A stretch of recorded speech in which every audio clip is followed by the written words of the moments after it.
Bonjour, 160 000 francs CFA, ce serait le montant du SMIC au Cameroun si le SDF prenait le pouvoir. La promesse est de Joshua Oshi, le candidat du parti de la balance à la prochaine présidentielle, s'exprimait ainsi en marge de la 132e fête internationale du travail. Une promesse que le ministre Grégoire Oona a vite botté en touche. Car selon lui, le Cameroun ne peut pour l'instant pas se permettre un SMIC au-delà des 36 000 actuels.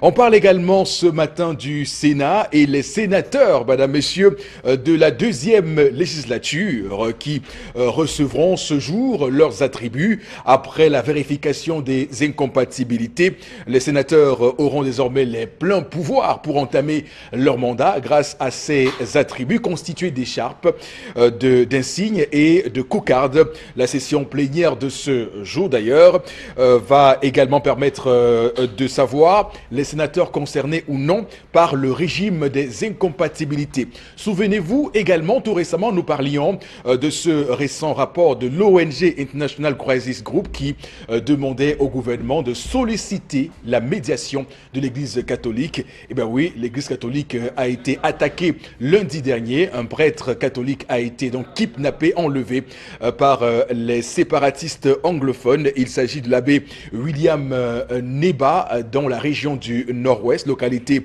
donc de Bello. Ce prêtre qui est par ailleurs, je le dis, principal du collège Saint Bédé Haching-Com. Donc on verra ce que les jours à venir vont nous proposer en termes de développement de la crise anglophone qui continue, comme vous le savez, à s'enliser, faute de dialogue établi pour résoudre ce problème. Madame, Monsieur, bienvenue sur Equinox Télévision. C'est 10-12 le Zénith de ce 2 mai 2018. Lendemain de fête, j'imagine, pour vous qui nous regardez ce matin, mais surtout pour nous aussi qui avons eu l'honneur et l'occasion de célébrer cette fête hier, ou pour ceux qui le veulent, commémorer le mal-être des travailleurs camerounais. On va installer le panel avec vous. D'abord, Charlamel Bachou, je vous dis bonjour.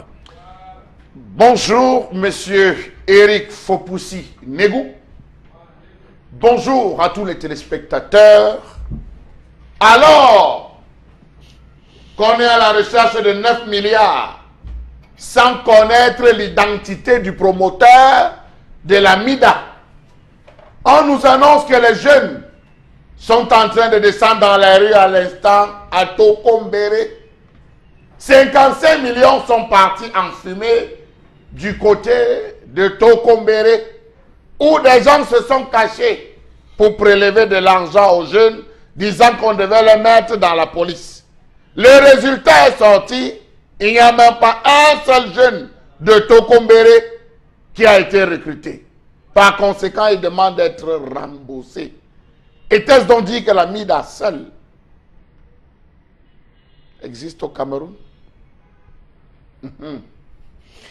Charlamel Bachou, qu'on va retrouver, madame, monsieur, comme vous le savez, à 10h30. Votre question, Charlamel, est d'une pertinence inouïe, d'ailleurs, pour qu'on puisse comprendre les ramifications de ce qu'on pourrait attribuer à ce phénomène au Cameroun, le phénomène d'escroquerie généralisée. Donc, il n'y a pas que la MIDA, pour le coup. D'accord, on aura compris. Florazé, bonjour et bienvenue. Bonjour Eric Fopoussi, oui. Merci. Bonjour à vous sur le plateau, à nos chers téléspectateurs. Vous l'avez dit, nous allons à travers la revue des réseaux sociaux vivre ou revivre, à travers également les commentaires de nos chers internautes, le duel qui existe donc entre le ministre du Travail et de la Sécurité sociale et bien sûr l'un des leaders d'un parti de l'opposition très ancien au Cameroun, le SDF, justement sur la question du SMIC minimum au Cameroun. 160 000 francs donc a été la somme qui a été évoquée par Joshua Oshi, et le ministre qui estime qu'avec 36 000 francs CFA, on peut tout de même s'en sortir au Cameroun. Et vous pouvez imaginer la réaction de nos chers internautes à propos de la question. Donc on reviendra sur cette information avec plus de détails. Voilà, Flores, vous faites bien de le dire parce qu'on va en parler. C'est un sujet qu'on mettra sur la table, la question du SMIC, le salaire minimum interprofessionnel garanti, et comme vous le savez, est d'un peu plus de 36 000 francs CFA au Cameroun en ce moment, suite à une réforme intervenue en 2014 qui donc l'a menée de 28 000 francs CFA à 36 000 actuels, alors qu'on sait que des pays comme le Tchad sont à 60 000 francs CFA de SMIC. Donc on verra avec cette mesure proposée par le candidat du SDF Joshua Oshi, 160 000 francs CFA salaire minimum au Cameroun. Ça veut dire qu'un boy, un cuisinier, une personne qui travaille ou un vigile, pourquoi pas, devra toucher 160 000 francs et pas moins au Cameroun à partir de 160 000 francs et pas moins. Alors c'est une mesure intéressante. Bon, Bengan, bonjour et bienvenue sur le plateau. Bonjour, monsieur Fopo-Sinegou. Bonjour à vous, chers téléspectateurs. Le président Paul Biya finira-t-il ses mandats sans avoir eu l'occasion de recevoir les leaders syndicaux? C'est la question que lui a posée hier le représentant des travailleurs, le camarade Ndi, et je l'appelle camarade, nous sommes des syndiqués, du président de la centrale syndicale autonome du Cameroun qui parle au nom des travailleurs camerounais. Le chef de l'État, nous dit-on, est un homme gai, il aime son pays, il veut l'épanouissement du pays. Il a même promis l'émergence demain. Il a reçu les partis politiques, 92 recevaient les Bello Bouba, Maïgari, les Kodrok, les Antar Ngasangay, les Bedzigi, à qui il donnait un demi-milliard à chacun. Il n'a jamais reçu un président de centrale syndicale. Il n'a même jamais fait un projet de loi pour qu'il y ait une loi sur le syndicat au Cameroun. Ça n'existe pas. Pour créer un syndicat au Cameroun, on est obligé de s'inspirer des dispositions du Bureau international du travail et de l'Organisation internationale du travail. Quelle honte. Maintenant, les travailleurs lui ont donc adressé un message hier. Va-t-il enfin les recevoir pour qu'enfin, au Cameroun, on sache qu'il veut vraiment laisser un pays prospère? Donc, bon, Bengan, ce que vous dites ce matin révèle clairement quelle est la politique du renouveau dans les revendications des travailleurs, puisqu'on voit dans un pays comme la France, bon, beaucoup me feront le procès, j'aime prendre la France comme exemple, on voit comment là-bas, les présidents reçoivent régulièrement les leaders syndicaux. On a vu par exemple FO, Force ouvrière, être reçu régulièrement à l'Élysée, on a vu la CFDT être reçue à l'Élysée, la CGT d'ailleurs également être reçue là-bas. Au Cameroun, c'est pas le cas. Vous faites bien de le dire parce que ça pourrait être un bien malheureux record que le président ferait de terminer sa présence à la tête du pays sans jamais recevoir ces leaders syndicaux-là. Madame, Monsieur, démarrons cette émission ce matin avec l'histoire du jour. Tendance Cogne, la voyageuse, vous conte l'histoire de ce matin. Bonjour et bienvenue. Bonjour Eric. Je salue encore tous ceux qui me regardent ce matin. Hein? Maman, oh, ma Cham, j'ai te dit. Ma Chantal, je ne sais pas si je vais commencer par poser la question. Est-ce que c'est normal qu'une femme rapporte tous ses problèmes de couple à sa mère? Ça se dit en français, bon. Oui, tout à fait. Est-ce que c'est normal qu'une femme mariée ou encore une femme rapporte tous ses problèmes de couple à sa mère? Ma Chantal, ton mari m'a dit que ta mère le frustre. C'est à cause de toi. Que s'est-il passé entre ce couple-là? Le mari de ma Chantal se plaint que chaque fois, quand il a des problèmes avec sa femme, elle appelle toujours sa mère pour dire que maman, Célestin a fait ceci. Célestin a fait ci. Célestin. Et du coup, quand la mère, quand elle se plaint à sa mère, la mère appelle une fois Célestin. Que Céleste, pardon. Si tu ne veux plus de ma fille, tu n'as qu'à me faire signe parce que ma fille en mariage, je n'ai pas laissé sa chambre à location. Moi, je ne peux pas me croire, elle a appelé sa mère. Maman, Célestin n'a pas rationné. Elle appelle Célestin. Quand j'envoyais ma fille chez toi en mariage, elle était grasse. Si elle perd le poids, c'est ton problème. Et elle raccroche. Maman, Célestin a un ami que je n'aime pas voir. Quand je dis qu'il marche avec son ami, là, il marche toujours. Sa mère appelle. Célestin, te voilà. S'il arrive que je sois à ma fille, tu vas être témoin. Le gars, il est frustré. Moi, de pépin. Maman, Célestin est rentré, il est tard. Et la main appelle. Papa, qu'est-ce qu'il y a que tu sors, tu rentres tard? Je voulais juste te dire que la vie de ma fille est entre tes mains. Moins de cuiac. Maman, Célestin a fait ceci. Il m'a dit que sa belle-mère le frustre. Que quand sa belle-mère l'appelle, il voit le numéro de la belle-mère, son cœur bat. Donc un papa qui est frustré, tonton Célestin, qui est en danger, il dit que si sa femme continue comme ça, il va prendre une décision et appliquer. J'en ai terminé. J'ai commencé en posant la question, si c'est normal. Un papa qui est frustré, parce que sa belle-mère l'appelle tout pour dire que ma fille m'a encore dit que, ma fille m'a dit que, il dit que c'est qu'il énerve encore Père Mombo. C'est que sa belle-mère lui a dit que, je voulais te rappeler que, même comme ma fille en mariage là, sa chambre est tout libre. Je n'ai pas mis sa chambre en location, donc fais attention. Et du coup, il est dépassé par le comportement de son épouse. Très bien. Bon, Bengan, c'est à vous que je pose la première question ce matin. Que doit-on comprendre de l'histoire contée ce matin et de cette femme, de son comportement, mais également de la réaction de cette maman? Et que direz-vous à cet homme aussi? La première chose à comprendre, c'est que cette femme n'est pas en mariage. Elle a peut-être un acte de mariage établi, peut-être même aussi un acte coutumier qui a été fait, peut-être même aussi doté, mais elle n'est pas en mariage. D'abord, le mariage commence par la cuisine. Ou alors l'homme a voulu prendre le risque. Quand on dit le mariage commence par la cuisine, c'est avec la belle-mère que vous commencez à négocier le mariage. Lorsque la belle-mère vous dit, non mon fils, ma fille est ma fille, hein, vous devez déjà savoir de quoi il s'agit.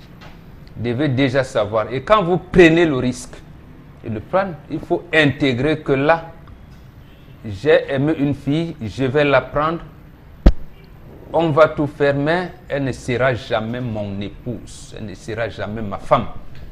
Et c'est donc l'un des aspects, ou alors des critères qui amènent le garçon généralement à dire on sera polygame.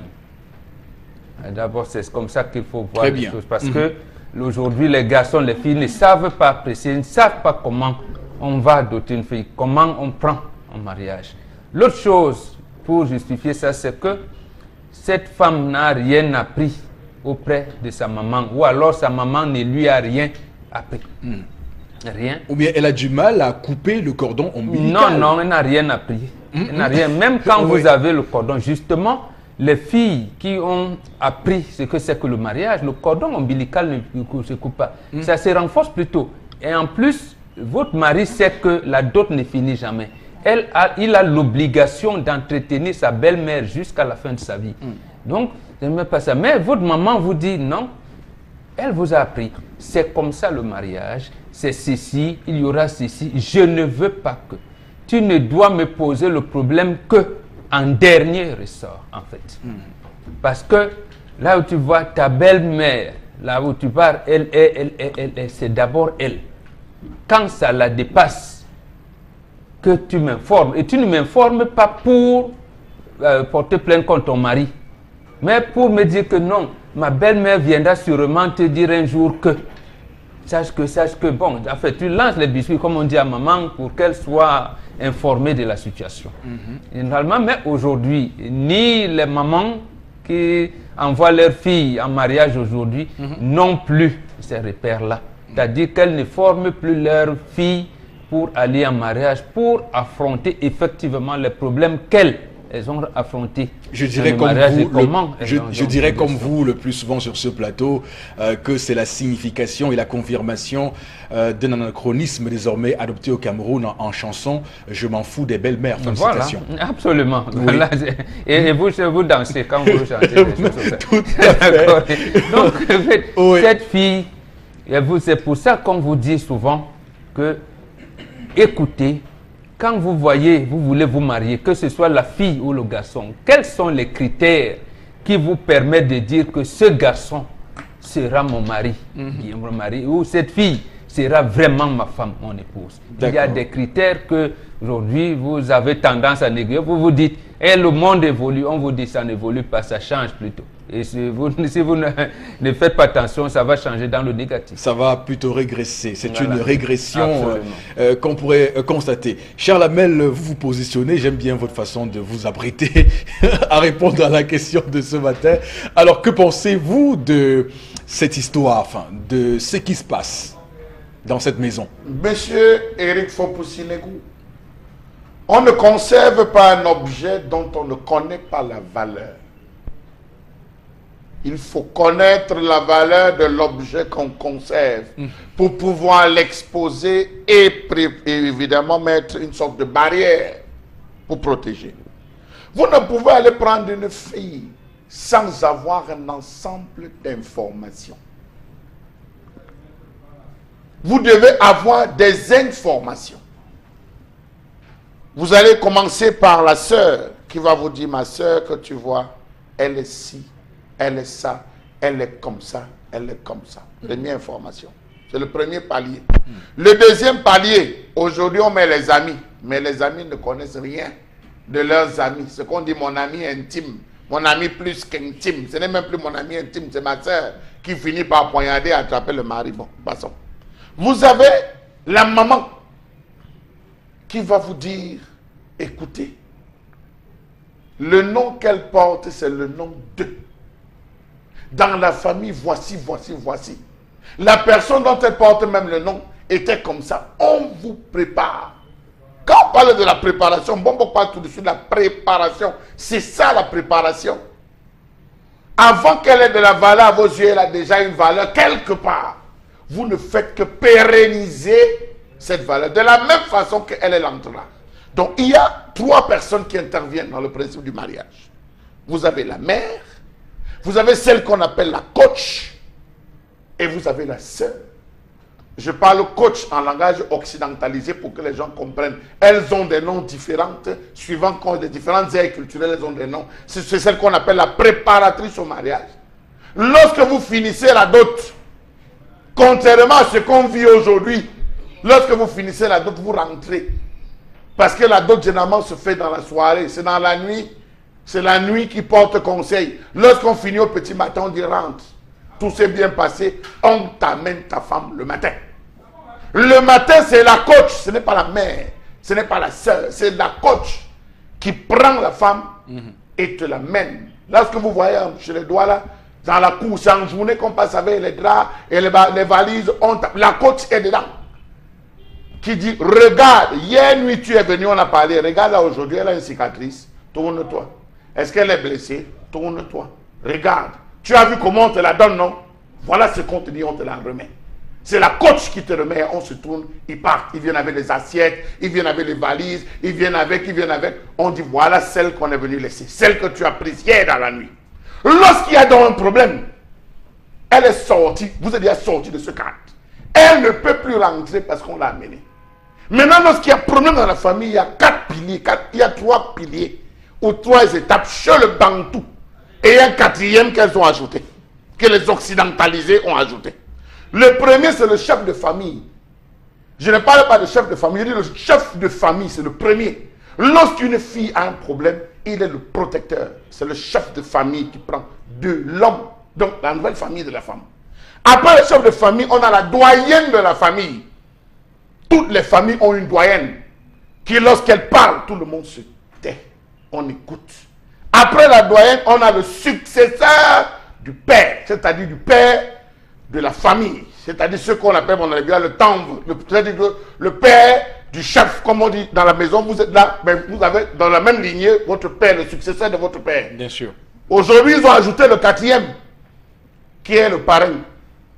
Parce qu'il a l'argent, il est venu financer le mariage, on a ajouté le quatrième, le parrain. Voilà les trois piliers.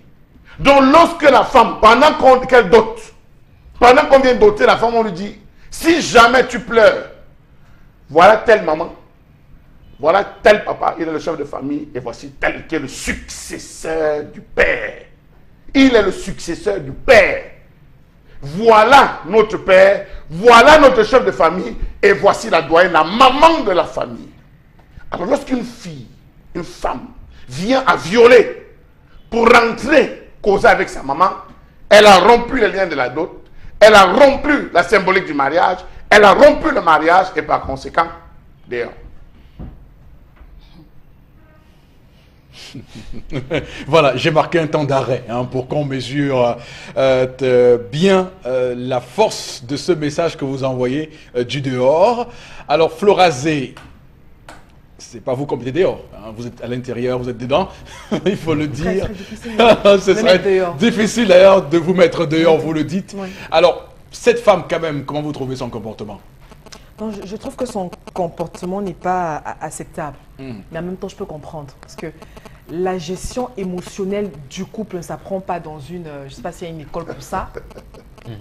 Il y a une Il école. y a une école. Une école. La maman d'abord. Oui, comment? je suis d'accord dans le contexte où la maman a joué ou joue un mauvais rôle. Parce que je suis d'accord également avec ce que Momok a dit, c'est-à-dire que la maman vient, ou alors les composants, les piliers que Chalamel a évoqués, doivent intervenir en dernier ressort. Parce que moi, je vais vous dire Pas que dernier justement... ressort. Pourquoi un dernier? Parce que moi, je vais vous dire justement, dans les problèmes de couple, en fait, c'est ma vision, hein, il y a 3 personnes ou alors 3 entités, en fait, qui peuvent d'abord régler leurs propres problèmes et sur lesquels, justement, on devrait même se reposer soi-même. J'ai toujours dit qu'il y a Dieu d'abord. Il y a Dieu, il y a l'homme qui est le chef de famille, et il y a la femme. C'est les 3. Mais voilà, les 3 personnes, bah, c'est qui gèrent, oui, justement, est Charlamel. Maintenant, on peut avoir certains conflits qui vont au-delà, parce que même la spiritualité qu'on néglige, ça aide beaucoup Eric Fopoussi. Parce que même quand on est spirituel, on gère certaines émotions. C'est-à-dire quoi? On commande une neuvaine, parce qu'il faut bien qu'on comprenne. Mais oui, ça dépend. Je ne veux pas blesser. On commande une neuvaine. Oui, pourquoi pas? Pourquoi pas? Je ne veux prière. pas blesser. Oui, je dis que la place. Mais il y a beaucoup qui vont voir le prêtre, le pasteur. Oui, laissez-moi terminer. Bon, allez-y. Justement, je vais vous dire que Oui. sur d'autres, justement pour gérer ce problème émotionnel, pour des femmes qui n'arrivent pas à se contenir, vous avez parlé du cordon, pour celles justement qui n'ont pas réussi à se détacher d'un certain lien de valeurs traditionnelles, culturelles, et qui ont tendance pour les femmes, et c'est pas un sacrilège, aller peut-être voir maman ou alors une amie et tout pour se confier. Et là, on vous dira d'aller voir un psychologue, ça marche aussi. Ou alors justement un homme de Dieu pour se confier. En fait, des personnes neutres qui n'auront pas à poser un certain jugement sur vous, sur votre vie de couple, mais qui pourront aussi vous orienter. C'est pourquoi j'ai dit Dieu d'abord dans le couple. Maintenant, l'homme qui est le chef de famille et qui à un moment donné, je vous retrouve aussi un peu comme un Dieu pour sa femme. Et puis la femme qui vient en 3e position. Parce que j'estime que dans un foyer, quel que soit le degré du conflit, on peut retrouver la solution à 2. Pourquoi ce n'est pas Dieu qui avec vous donne? la bénédiction. Pourquoi Dieu ne vous donne pas? Ah, je dis bien avec la Pourquoi bénédiction. Dieu ne vient pas vous prendre Mais vous-même? laissez-moi terminer. Mais Chalamel, Chalamel a parlé pendant 15 minutes ici. Florazé a la parole. Non, vous exagérez. Mais Pas je 15 chronométrais. minutes. Vous exagérez un peu. Donc il y Florazé. a Dieu justement qui est là pour apporter l'apaisement. Je vous dis que le côté spirituel est très important. Mais Oui, on vous l'avez nommait dit, ça. vous l'avez Oui, mais dit. on nommait ça. Oui. Maintenant, je viens dire que parce qu'on est des êtres humains et que la chair est faible, Eric Fopoussi, nous vivons en communauté, nous vivons dans une société qui a des règles aussi.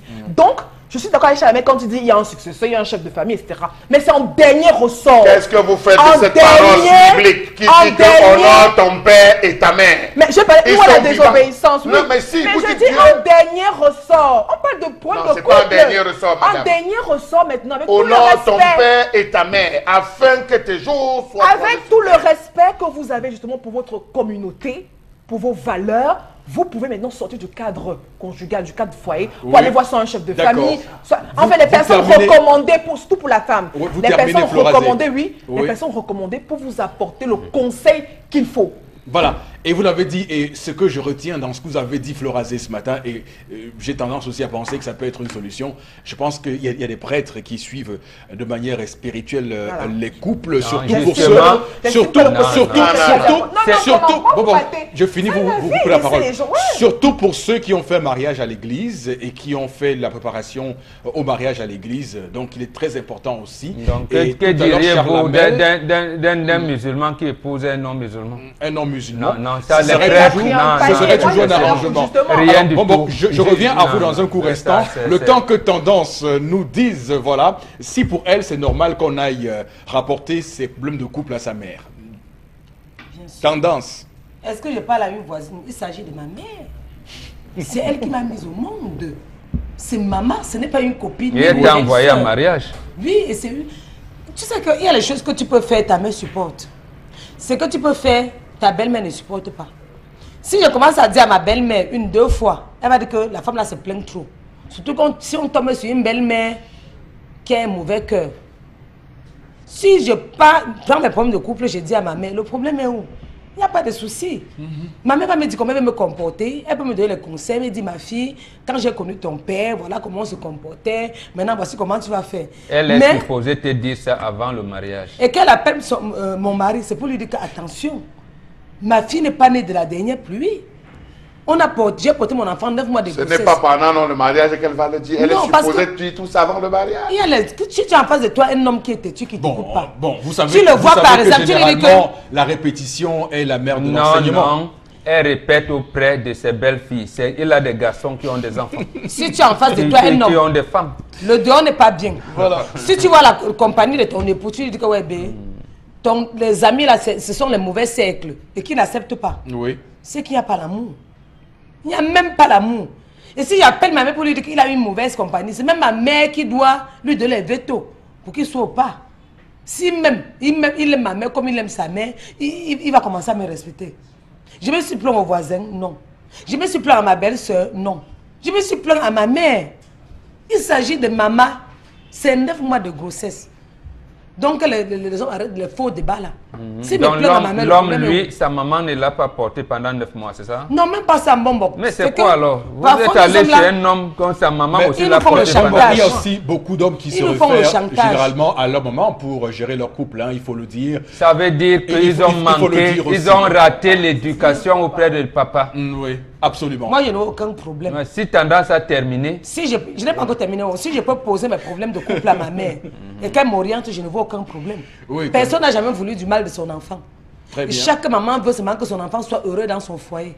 Donc quand maman t'appelle... Référez-vous alors auprès de votre mari, puisque sa maman veut qu'il soit bien dans son foyer. Quand ma mère, parce que si demain, on sait ce que ça fait. C'est le bien individuel, pas le bien collectif. On sait ce que ça fait, maman. Si demain, mon mari perd le poids, on va savoir qu'il ne mange pas bien dans le foyer. C'est mieux de parler tout, pour que demain, si le problème arrive, que j'appelle sa mère pour dire que ma terre, je ne peux pas appeler ma belle-mère pour n'importe quoi. Je peux l'appeler pour dire que si tu vois ton enfant perdre le poids, c'est que j'ai moi avant que ça m'a dépassé. D'accord. Terminé. Terminé. Bon, on va rebondir oui, quelques secondes et puis on prend les messages. Oui. Et nous sommes en Afrique. La société est complètement déréglée. Et pourquoi notre société est déréglée? La cause fondamentale, ce sont les églises importées. Vous intégrez les pasteurs, les prêtres dans vos vies de couple, c'est un couple à disloquer. Vous les avez intégrés tellement. Aujourd'hui, il y en a qui vous font les rites de veuvage chrétiens, alors que ça n'existe pas. Justement, les quelques mariages que j'ai assistés pendant la célébration à l'église, j'ai décidé de ne plus jamais y aller. Et que le prêtre et le pasteur vous disent quoi? Non, si vous avez un problème, c'est vous deux, prenez la Bible. D'accord. Et quand vous prenez donc la Bible, vous trouvez des solutions. La solution, là-bas, c'est la soumission de la femme. La femme d'aujourd'hui se soumet par rapport à la Bible. Puisque le premier mariage qu'il fait, on vous dit, Abraham est le père de la foi. Chrétienne, musulmane, nous tous, c'est le père. Oui. Mais comment se comportaient les femmes d'Abraham? La femme d'aujourd'hui va vous dire, mais attends, Dieu a dit que, ils ne savent pas ça parce que ça veut dire. La spiritualité, c'est africaine. C'est le Père. Dieu vous a dit, honore ton père et ta mère. Ton père et ta mère t'ont confié à quelqu'un, à une autre famille. Dans la Bible. Bon. Reste dans cette famille. 4e commandement. 4e et 10 commandements. Mais c'est le Père qui est ton Dieu. C'est le père et la mère qui sont ton Dieu. Les 10 commandements l'ont... Absolument, ce sont ton Dieu. C'est comme vous, Moïse a rencontré Dieu. C'est le père et la mère qui sont ton Dieu. C'est eux qui t'ont créé. Et t'ont confié à une autre famille pour t'épanouir. Bon. C'est auprès de cette famille-là à résoudre les problèmes que vous avez. Ce n'est pas votre famille biologique. Mais toujours est-il que je le dis parce que personnellement, j'ai vu des couples qui sont sortis de plusieurs années de tiraillement grâce à la foi chrétienne, grâce à une pratique assidue de ce que recommande Jésus dans le Nouveau Testament. Donc vraiment, ça peut être un débat, on peut faire un débat là-dessus. Aujourd'hui, les églises réveillées sont en train de disloquer le couple au nom de Jésus. Oui, mais toujours non, il n'y a pas de brebis galeuses. Au nom de Jésus. Monsieur Fopoussi, on n'est pas dans un monde parfait. Monsieur Fopoussi, dans le code de la famille, ou le code de la famille tel qu'érigé à l'université de Tombouctou, d'accord, il est une chose qu'on dit à la femme, supporte. Et je le dis à mes soeurs sur le plateau. Dans le mariage, le plus grand de tous les commandements, supporte. Vois, mais sois aveugle. D'accord. Entends, mais sois sourd. Supporte. Ne parle que lorsque... Tu veux faire une crise d'AVC, c'est ça? Vous ne me laissez pas, je ne suis qu'en train de donner, c'est contenu dans le code de la famille. Non. Florazé, merci. C'est pas vraiment. Merci de réagir juste quelques secondes avant qu'on prenne les messages. Allez-y, donnez votre avis, oui, Florazé. Justement, par allez-y, rapport, rebondissez. Oui, par rapport à ce que Mbomboke dit, je suis tout à fait d'accord. Il faut honorer ses parents, c'est clair. Les parents qui donnent également une orientation, même sur le plan spirituel, même sur le plan spirituel et moral. Donc maintenant, quand la jeune femme va en mariage, elle dit ici que gérer les émotions de couple, ce n'est pas évident pour tous. Il y en a qui ont une spiritualité beaucoup plus avancée que d'autres. Non, mais cette femme manque de prière. Oui, maintenant, si sa mère, une personne qui prie régulièrement. Une personne qui prie régulièrement et qui applique ce que dit la parole de Dieu. Oui. Je pense que cette personne a l'obligation, du moins être facilement dans le registre de la pondérance, de la paix dans son couple. Oui, Eric Fopoussi, mais on est en communauté. Ceux qui jonglent jongler ou pas jongler, avec l'église, c'est eux le problème. Jongler ou pas jongler, sauf qu'on est face à une femme, à une jeune femme, qui peut-être n'arrive pas encore à juger certains problèmes ou à se maîtriser et à gérer les conflits. La faute à sa maman. Justement, je suis d'accord. Laissez donc l'église tranquille. Ce n'est pas parce qu'elle n'a pas fait la catéchèse. Non, je dis ceci. Si cette femme, comme Eric Fopoussi l'a dit, avec une spiritualité beaucoup plus avancée, ou alors avec un encadrement moral bien précis par rapport aux règles de couple, elle serait allée voir sa mère ou un chef de famille et autres en dernier ressort. Les pasteurs se marient.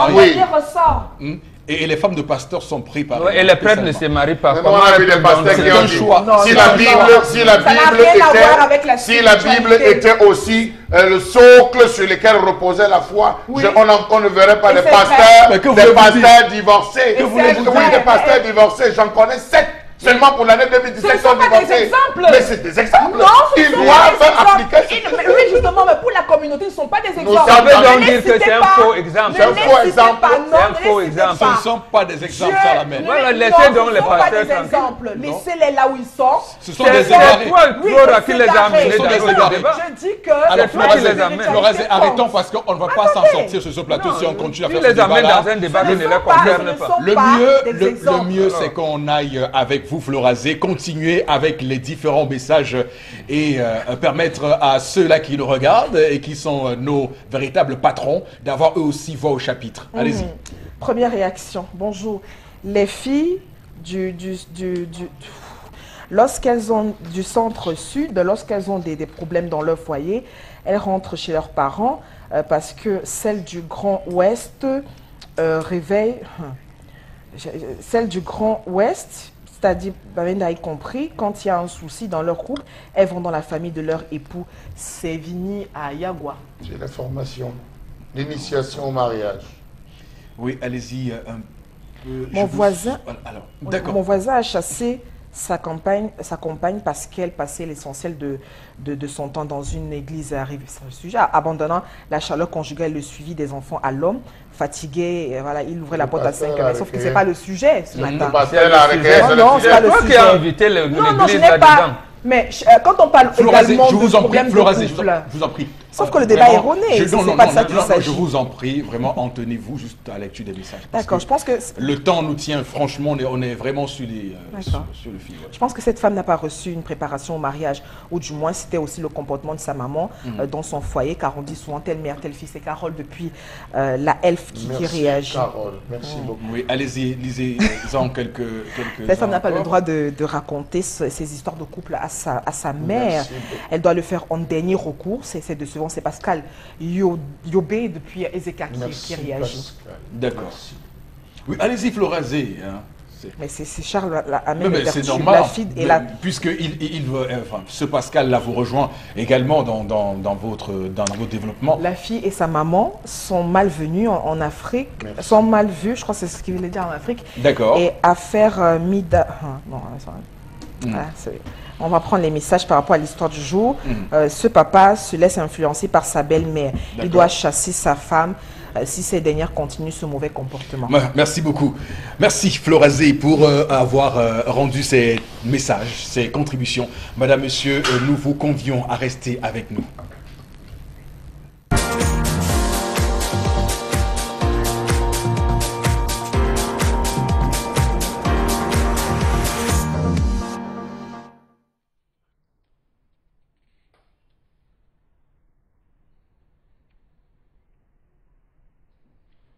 Je m'interroge ce jour sur la question de l'occupation anarchique des poteaux électriques au Cameroun.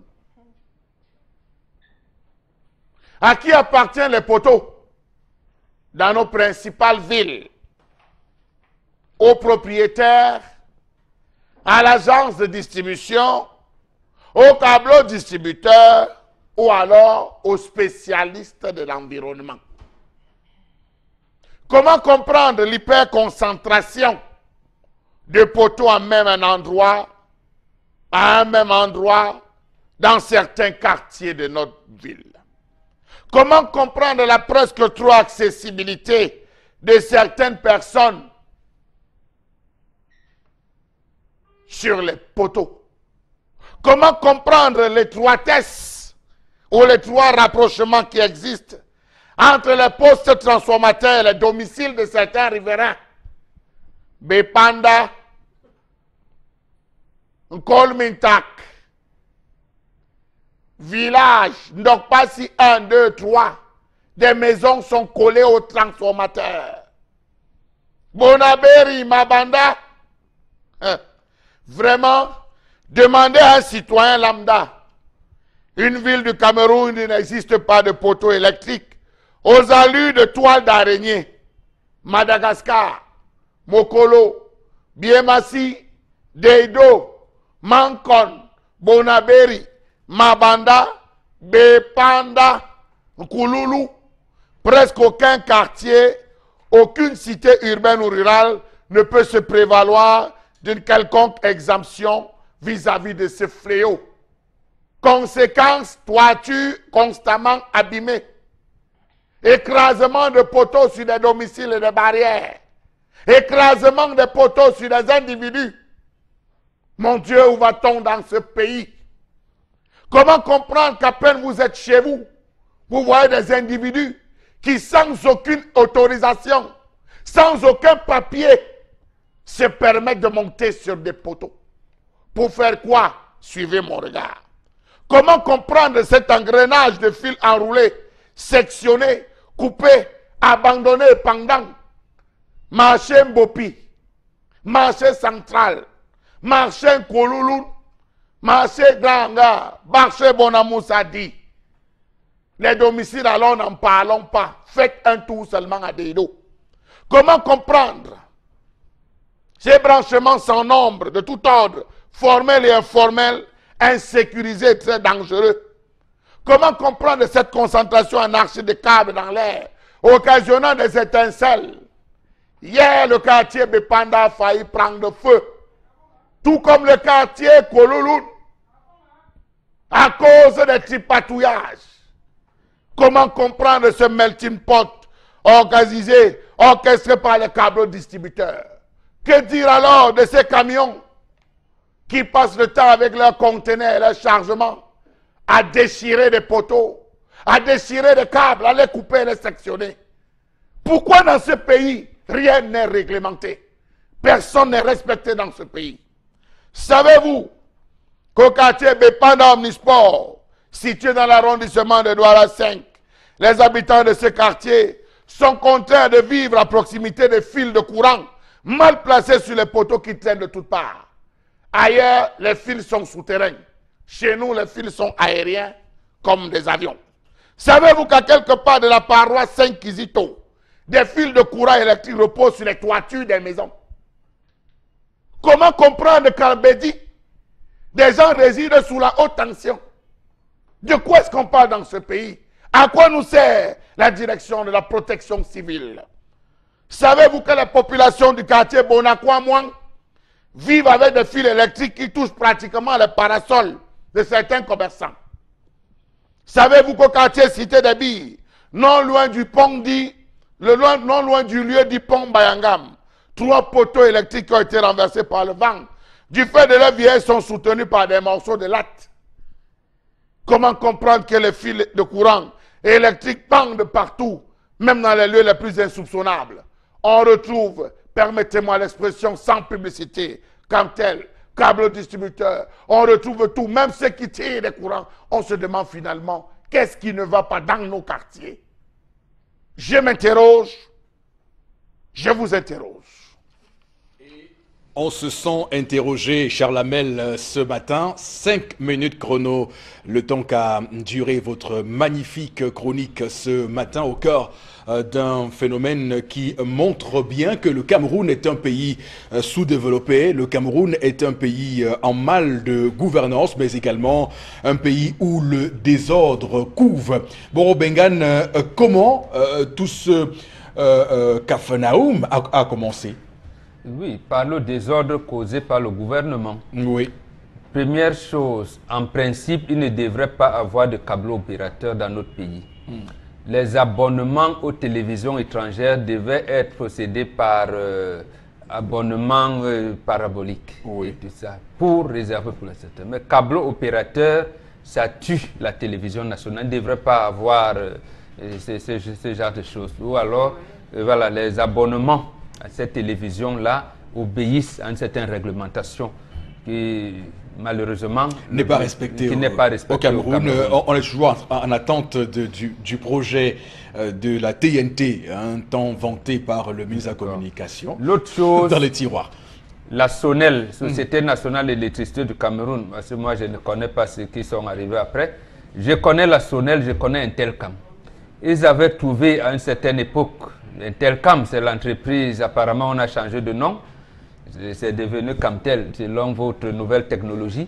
Mais la SONEL et l'Intelcam avaient trouvé un accord pour utiliser leurs poteaux de manière conjointe. Et à ce moment-là, je pense jusqu'en 1990, les poteaux électriques au Cameroun étaient traités. Oui. Étaient traités. Aujourd'hui, vous allez voir les poteaux qu'on vient planter sont même fendus. Vous vous dites, mais à quoi ça sert là? Moi, depuis, les poteaux étaient d'abord plantés, à un moment, étaient traités. Et ces poteaux avaient une durée de vie, je pense, de 10 à 15 ans. Et on les remplaçait systématiquement. À partir de 90, vous êtes entré dans une dynamique que vous appelez privatisation ou tout ce que vous avez mis dedans. Le désordre s'est installé. Et aujourd'hui, on a admis donc les câbles opérateurs, on a commencé à changer des noms et d'entreprises. Tout le monde est devenu débrouillard, y compris la SONEL et l'Intelcam. Il a changé de nom. Donc la débrouillardise qui encadre l'économie au Cameroun veut donc que notre économie est complètement à terre. Donc c'est ça l'origine, vous m'avez posé pour l'origine du désordre. C'est à ce niveau que ça se trouve. Vous vous rendez compte que le ministère de la Communication, qui est le patron, réunit même les câbles opérateurs, il leur donne des avantages énormes. Ma deuxième question, c'est pourquoi on n'arrive donc pas à régler ce problème? On n'arrive pas à régler ce problème parce que le gouvernement a enlevé de la SONEL en privatisant. La SONEL, est-ce que c'était la privatisation ou la concession, bon, comme vous voulez, en tuant la SONEL. Oui. Le gouvernement a également annulé la mission qui était confiée à la SONEL, c'est-à-dire participer à l'électrification de tout le Cameroun. Les sociétés privées étrangères qui ont pris la Sonel n'ont pas l'obligation de connecter les Camerounais au réseau électrique. Ils n'ont pas cette obligation-là. Ça fait donc qu'ils n'ont pas l'obligation de former les Camerounais qui travaillent là-dedans. Ils n'ont pas donc pas l'obligation de traiter, de planter les arbres pour les poteaux et de les traiter. Ils n'ont pas cette obligation. Parce que eux, tout ce qui les intéresse, c'est les bénéfices, c'est d'avoir du bénéfice au Cameroun. Et que tous les mois de juillet, ils peuvent, s'ils veulent, augmenter le prix au kilowattheure. Et ça, c'est le gouvernement qui les a laissés faire. De la même manière, le gouvernement ne veut pas donner un statut clair à Camtel, qui a remplacé Intelcam. Camtel est-elle une entreprise concurrente des autres opérateurs ou une entreprise fournisseur? Il n'a pas encore un statut clair de Camtel et en plus de ces opérateurs. Donc, on est là dans le règne, j'allais dire... Mais est-ce que dans ça, Florazé, bon, je vais tout à fait, Florazé, et voilà, je vais vers Florazé. Est-ce que dans ça, il n'y a pas aussi quand même à interpeller la citoyenneté, la responsabilité des Camerounais, de certains Camerounais qui procèdent à des branchements, on va le dire tout de suite, anarchiques, et on voit ce que ça cause comme... court-circuit au final. Oui, comme dégâts. Oui, comme dégâts. Non, parce que Eric Fopoussi, si on avait été un peu plus sévère, si on avait vécu dans la logique de sanction, je crois que certaines personnes auraient peur. Moi, j'ai souvent vu des piquets. Hein, on plante même des piquets parce qu'on veut faire passer certains fils et autres.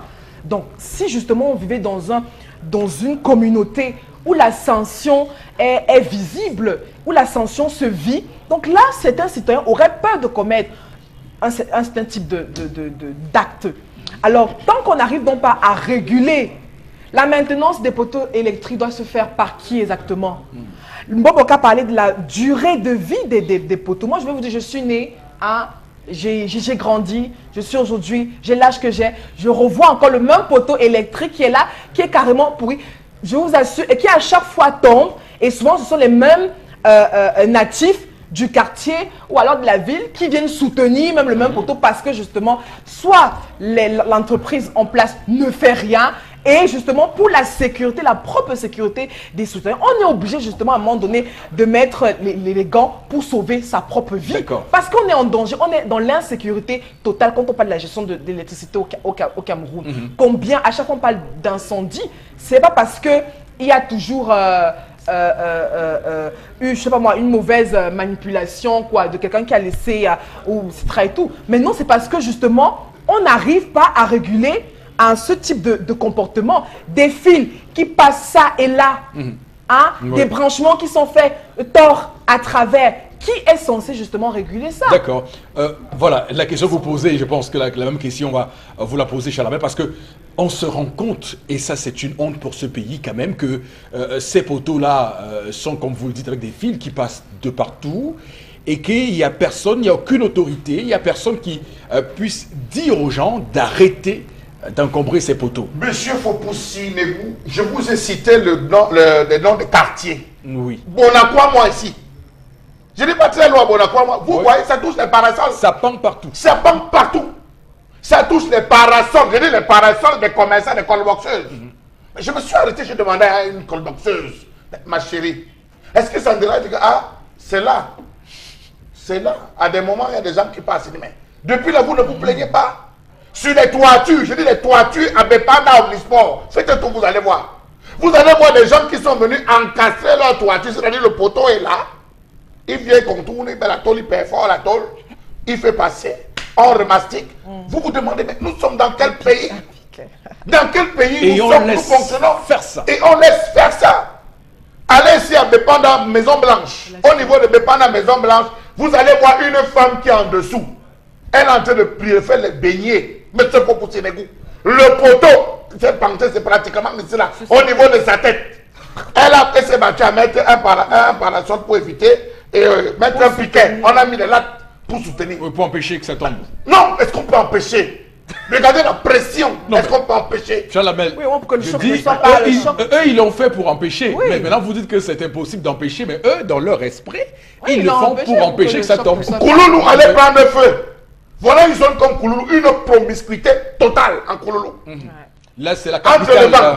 Là, c'est la capitale Entre mondiale. les vents qui passent, les fils qui se déconnectent, les étincelles, les différents coups de fil qu'on passe pour dire venez, mais c'est grave, c'est grave. Je vous dis que la situation est trop grave. Vous ne vous rendez pas compte, mais elle est très grave. Oui. Et Qu'est-ce donc- qui fait pendre ces fils? Était-ce des agents qui passent, qui coupent? Point d'interrogation. Était-ce des gens qui se batouillent? Point d'interrogation. La tempête. On se pose, était-ce le vent? On se pose toutes les questions. Et parfois, vous êtes chez vous. Vous êtes chez vous en train de manger tendance. Tu vas voir quelqu'un en train de monter. Monsieur, vous, c'est qui? Je suis agent. Qu'est-ce qui certifie que tu es agent? Ils n'ont même pas souvent le badge. Et donc, et c'est là, On va les badges, c'est là le nœud du problème par rapport à ce que bon, tout à l'heure le disait tout à l'heure ici, par rapport à cette privatisation de la Sonel qui a amené, bon, c'est vrai que déjà à l'époque Sonel, il y avait ce concours de sous-traitance déjà dans l'entreprise, mais il y a eu une exacerbation, je pense, des sous-traitances, dont des gens qui ont eu mandat soit AES ou NEO, de venir au quartier, faire ce qu'ils veulent sur les poteaux, traficoter des choses sans que vous ne sachiez ni ce qu'ils sont là, ni leur mandat, ni d'où ils tiennent leur pouvoir, en ce sens-là. Donc, tendance, ces poteaux qui aujourd'hui sont des risques pour les Camerounais. Les Camerounais meurent puisque tous les jours les enfants meurent parce que un poteau voilà, est tombé. Parce que tu vois que ça n'a pas frappé une femme derrière. Oui. Le fil a frappé une femme derrière, elle est partie au marché. Donc elle voulait traverser, le courant l'a frappé. Et c'est comme ça que dans les quartiers, il y a les sons-loulous partout. On a les bailleurs sons-loulous.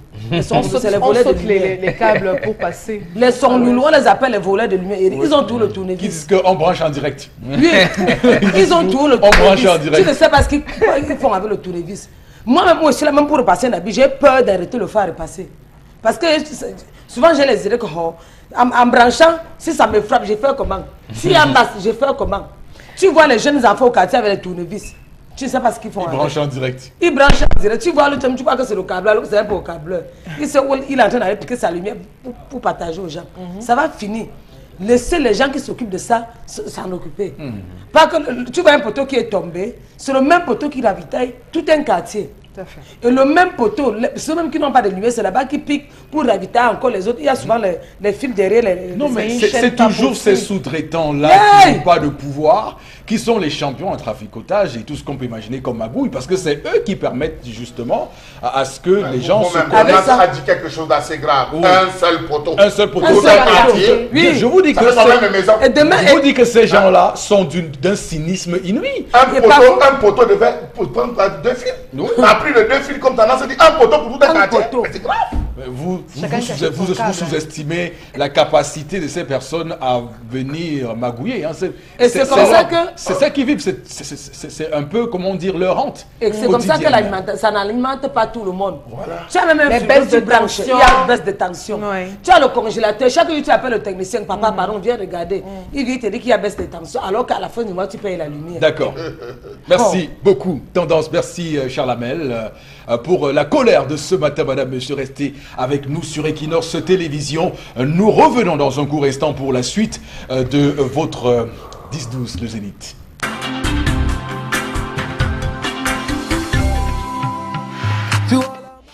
Retour sur ce plateau, madame, monsieur, pour cette deuxième heure de votre émission 10-12, le Zénith, émission reconnue d'utilité publique sur Equinox Télévision. C'est, comme vous le savez, la chaîne la plus regardée au Cameroun. On va d'ailleurs entamer cette deuxième partie comme à l'accoutumée. C'est la tradition, c'est un rituel.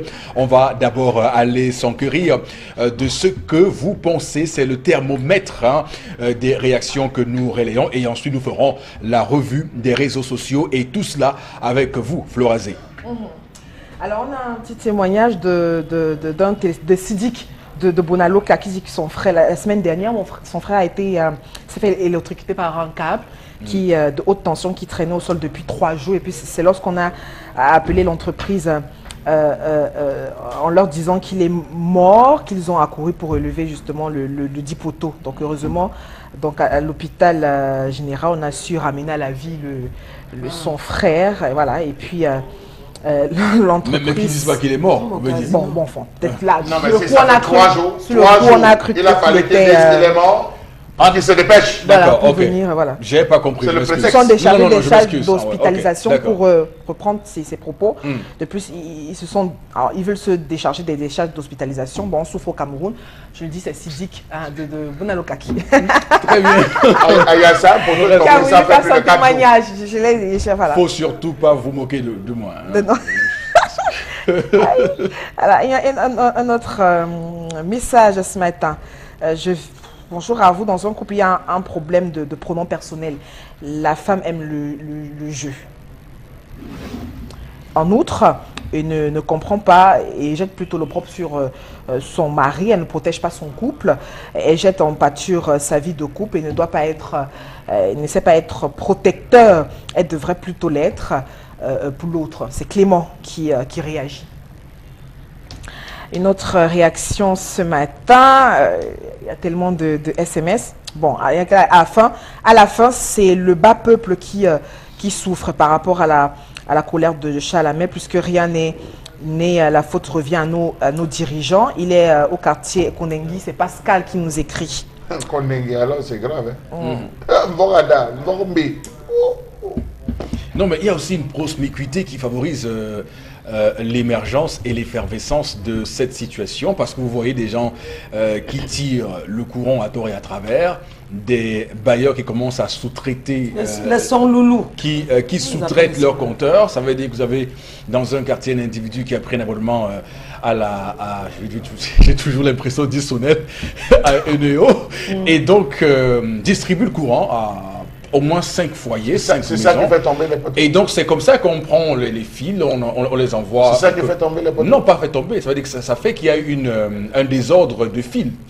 Les fils, on les passe un peu partout. Et c'est à qui mieux pour le coup. Mais ce qui fait tomber les poteaux, c'est que les entreprises qui ont remplacé la sonnelle n'ont pas continué à planter des arbres et à traiter les poteaux qui existent. Oui, à les remplacer. Ils n'ont pas l'obligation de le faire. Et si l'État ne leur a pas assigné cela comme tâche principale. C'est vrai qu'en 2017, l'an dernier, au premier semestre, il y avait une opération de l'entreprise en question pour vanter 27 000 poteaux remplacés au Cameroun. D'ailleurs, ça avait été suivi d'une publicité extraordinaire. Bon, vous comprenez que toujours, il y a toujours... Allez en face de l'hôtel Arista, en allant vers le 6e. Placez-vous au carrefour. Je dis en allant vers l'hôtel 6e là, hôtel Arista. Oui. En allant vers le 6e. Placez-vous juste au carrefour. Vous regardez à votre gauche, à votre droite, vous allez voir. Vous reviendrez me dire. C'est vous qui regardez, c'est sur le poteau que vous regardez. C'est des câbles électriques. Regardez, c'est sur le poteau. Oui, c'est des câbles électriques. Alors, c'est sur le poteau. C'est là, ça se voit. Ça voit comment ça en train de pendre. En dessous du commissariat, vous voyez comment les fils sont. Posons-nous les questions. On se pose ces questions-là avec vous, Charlamel. Florazé, allez-y, on vous écoute. Il y a un téléspectateur qui pense que, qui donne également son témoignage, c'est un problème. La question de l'électricité au Cameroun, à Njombe, nous avons pratiquement fait 2 mois sans électricité. Et notre réaction... Nous ne parlons pas des questions d'électricité, nous parlons de la question des poteaux, de l'utilisation. Ici à Deido, la descente de Deido, Grand Moulin, Monsieur Fopoussi, vous allez voir un individu qui a tendu sur deux poteaux. Il a mis et il sait ses amis là-dessus, carrément. Des piquets ou des piquets, il utilise les poteaux. Je dis, c'est une occupation anarchique. Civisme total. Alors, il y a une réaction par rapport à Pascal qui estime que l'homme n'est pas le dieu de la femme. Et puis, ici, dit Ruth bibliquement a mené une mission qu'un homme pouvait également mener. Donc, c'est une leçon pour les hommes. Pascal c'est une réponse à vous, ça, Florazé. Qui réagit. C'est une réponse à vous. Mais par rapport à l'histoire du jour... Non, par rapport à ce que vous avez dit tout à l'heure, personne n'a oublié. Hein. Oui, mais attends. Bonjour sur le plateau. Alors, concernant l'histoire du jour, je dirais que cette femme a grandi en étant toujours dans la jupe de sa maman, donc au point où il est très difficile pour elle de couper le cordon. C'est Chivarol qui réagit à Bonabéré. D'accord. Merci à vous pour ces différentes réactions, madame, monsieur. Continuez d'ailleurs à débattre avec nous via les différents canaux officiels dédiés à la circonstance. Il s'agit des numéros qui s'affichent régulièrement par la page, au bas de l'écran, mais également de la page Facebook de 10-12 le Zénith est écrit comme on le dit, libellé 10-12 le Zénith sur Facebook. Laissez-nous vos différents messages et continuez à réagir. La revue des réseaux sociaux, Florazé qui m'observe, qui me regarde, qui me fixe. Pourquoi? Non, c'est pas vous que je fixais. Non. D'accord. Voilà. Regardez le mur. Le mur. Oui. D'accord. Allez-y, Florazé. Merci Eric Fopoussi. Deux informations pour ce mercredi, au lendemain justement de la célébration de la 132e fête du travail. Alors, il y a une autre... un clash, donc il y a eu justement entre le ministre du Travail, le clash Grégoire Oruna, qui répond justement à Joshua Oshi, qui lui, comme vous l'avez dit, qui promet de faire passer le SMIC de 36 000 francs CFA à 160 000 francs CFA, si bien sûr le SDF prend le pouvoir. On a dit que c'est quand même une promesse très alléchante. On rappelle que le RDPC, le SDF n'ont pas aussi manqué donc l'occasion on va le dire, de politiser un petit peu cette petite fête.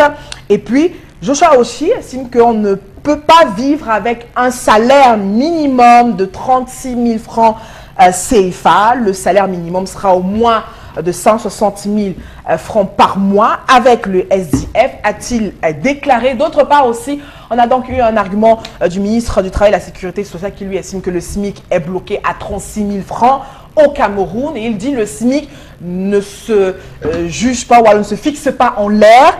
Il se fixe en fonction du niveau de développement, de la capacité des entreprises et aussi en fonction du milieu économique ambiant. Alors, vous pouvez imaginer ces deux réactions sur la toile. Bon, on a besoin sur la toile, les internautes estiment qu'on a besoin de vraies réformes, on a besoin des vraies réalités, de vraies études qui devraient également se faire sur le pouvoir d'achat au Cameroun.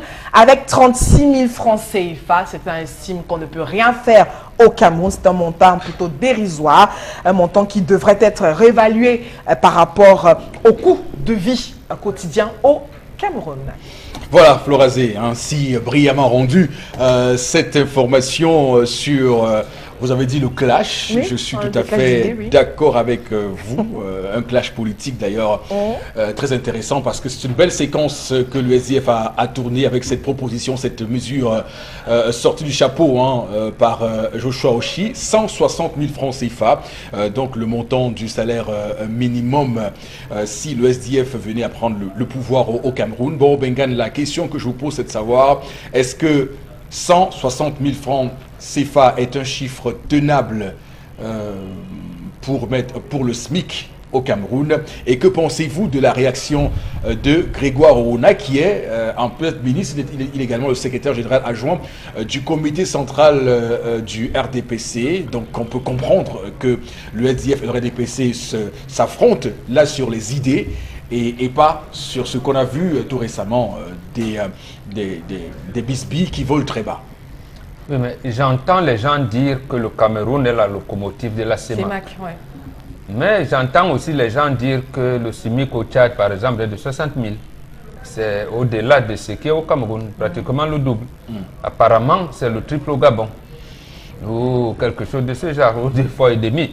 Plus. Bon, si le Cameroun est la locomotive et que les wagons sont plus chargés que la locomotive, ça veut dire que la locomotive ne pourra plus tirer les wagons. Ça veut dire que c'est ce que le ministre Grégoire Oruna veut nous faire croire. En fait, le ministre dit de manière claire aux Camerounais que, comme vous savez là, toutes les mesures de réforme économique qui peuvent faire en sorte que les Camerounais vivent bien, nous ne pouvons plus les mener. Nous sommes arrivés au bout de ce qu'on peut faire. Et ça, c'est ce qu'il dit clairement. Il ne faut pas comprendre ça autrement. Il ne faut pas comprendre. Nous ne pouvons plus développer. Donc c'est un aveu d'échec, aveu d'impuissance aussi.